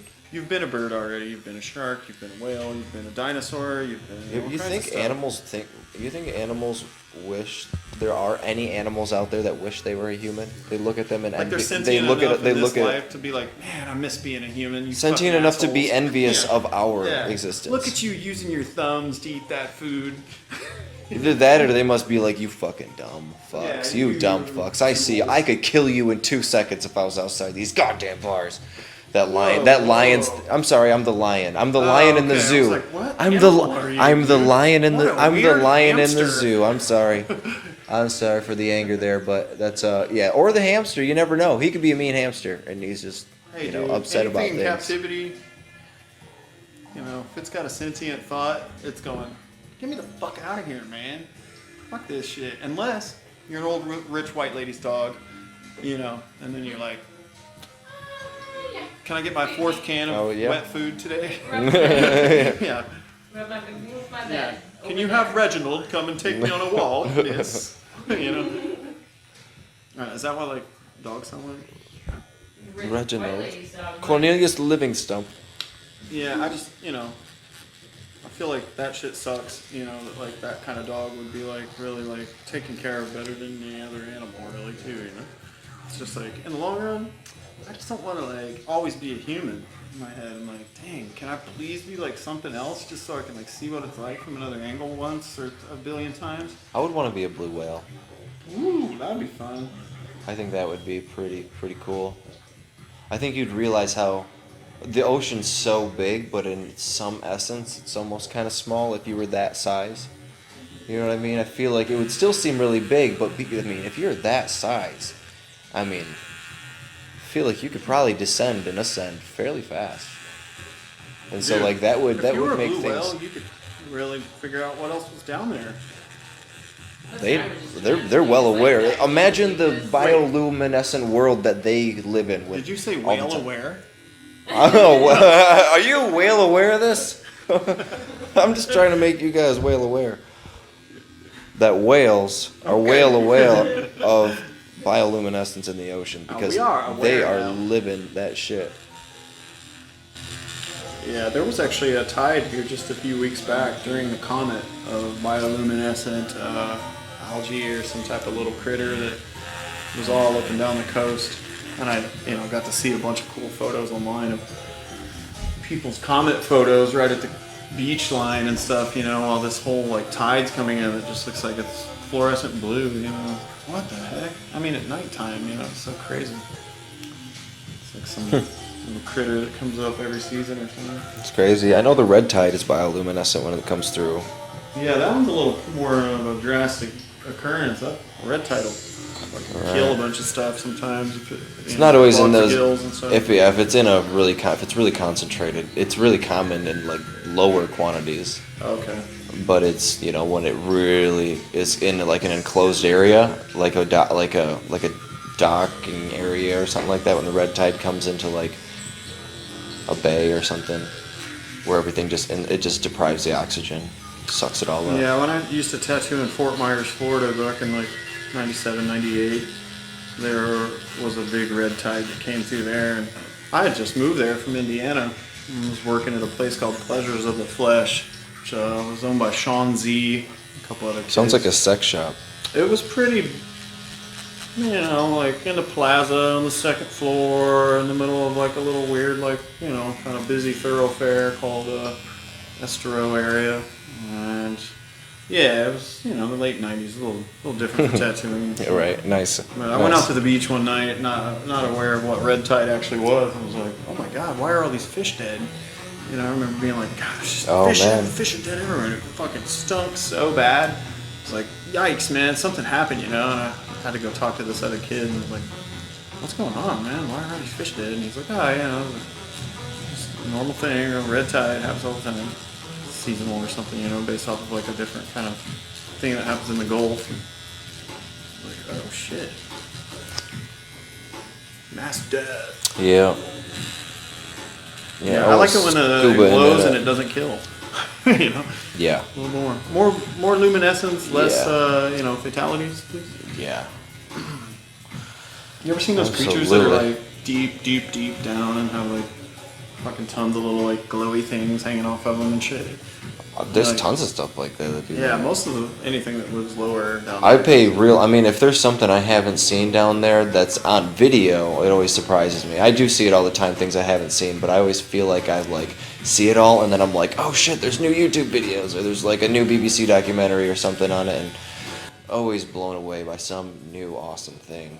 But I always try to pay attention to what kind of footage is out there, because there's not a lot of it. There's really not. So like you could in a day you could see all the footage there is of what's in the bottom of the ocean, of what you can sift through on YouTube, So of what we've taken, Dude, I think video that we've taken. I mean, I think there's like alien bases in the bottom of our ocean in deeper water areas. I actually agree with you. I really do think that. It's like I would super love easy it to come for and I go love from for it to that. be proven to me. Like it's Yeah, one of those I please show me really more really of it, want to yeah. believe, but I really believe it to be true, and there's a lot of evidence that does point that direction. And it might sound crazy to people when you say that, but really, you guys really look at the evidence. Really, really look into it. Watch the skies. Look into how much and how many times USOs are seen crafts entering, coming in and out of the ocean, and then look at topographically how wild the ocean is, and how many places there would be to hide, how many crazy mountains that are as big as Mount Everest underwater that you could go inside of, that probably have huge, massive, giant air pockets. You never know. We have seen nothing. We've sent once in a great while. We send something that can handle the pressures of that deep ocean down there for less than a couple hours. We don't see shit, Fawn. I know. It's a whole other universe down there. That's why I started scuba diving. I just want more. I want to see more of the ocean, have more experience with it. I just need a little bit more. But last time I went scuba diving, the red tide was in. We were able to dive in it, but you couldn't see more than 5 feet in front of your face, so it made it so bad. It was a terrible experience, so they shut it down the next day. Damn. Yeah, they just canceled the dives, that's all. But I went all the way out to Cali for it, which was a bummer. Yeah. Is that the one that you were afraid you were going to miss? Yeah, I got locked out of my car right before it. I spent like 2 hours waiting for, or not 2 hours, like an hour waiting for AAA to come open the car door because I left the keys in there and it was a rental. I was kind of stressing, but I actually made it there before anyone got in the water, and then they told me that, woo! What's All right, going on calibrate. Jordan? A little bit of back of the arm pain, you know. Right above the elbow? Yeah, Or back by the just a little armpit? kiss, just a little electric kiss. But yeah, dives were off. No dives. I was a little bummed. It's okay. We just another thing. Changes always come. Just go on. Keep on moving on. Go on to the next cool thing. Don't let it bum you Roll out. with the punches, man. Yep. Don't let it bum you out. Stay optimistic with it all. As bad as it might get, stay optimistic, but don't block out pain. Deal with it when you feel it. Don't push it down. And then it'll be nice and pretty again. Oh yeah, bitch. No, I'm just being a little baby. I gotta calibrate my brain.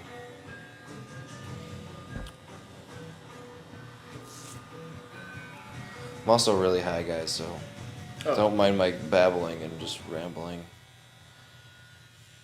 I'm more speaking to podcasters who may be listening Yes. as opposed to you right now. We're at this thing telling me it's low battery, and we don't have to, but I want to for a minute just for editing's sake. It's been 45 minutes, and we're going to take a break and come back, and you can listen to me get tattooed even more. And listen to Adam France give us his awesome wisdom bites along I'm with. doing my best, man. You know, but honestly, I think I'm out of content, bro. He's out of things to say, dude. That's all of I that. take requests. That's all of Adam next France, time, folks. come back. He's got nothing else. All right. Well, we'll be back with more Adam France. Well, we decided to cut this one out a little bit early. Yeah, we didn't take off from this last one. But thank you all for listening. And I don't know. Here's a little outro. Bye. You made it. You made it to the very end. I just want to say thank you. Thank you so much. We really appreciate you listening. This is our little experiment. As time goes on, it gets a little better. But we thank you for listening to the Tattoo Collecting Podcast.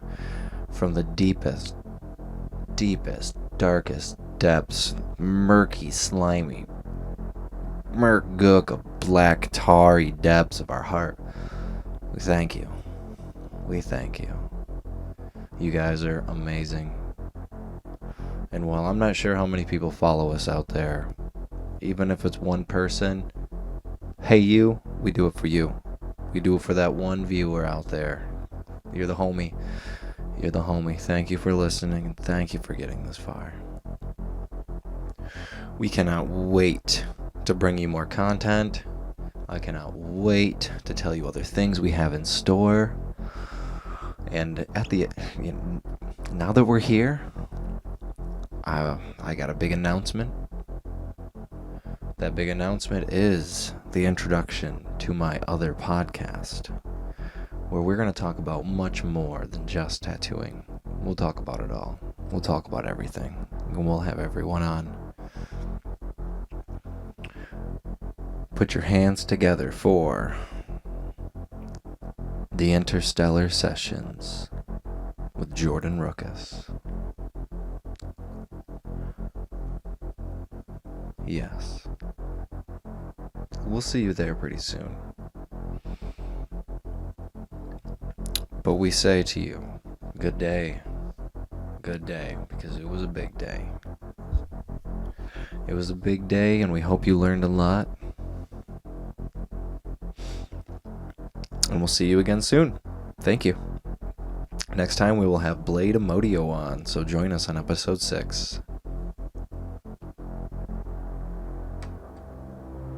Thank you. And goodbye.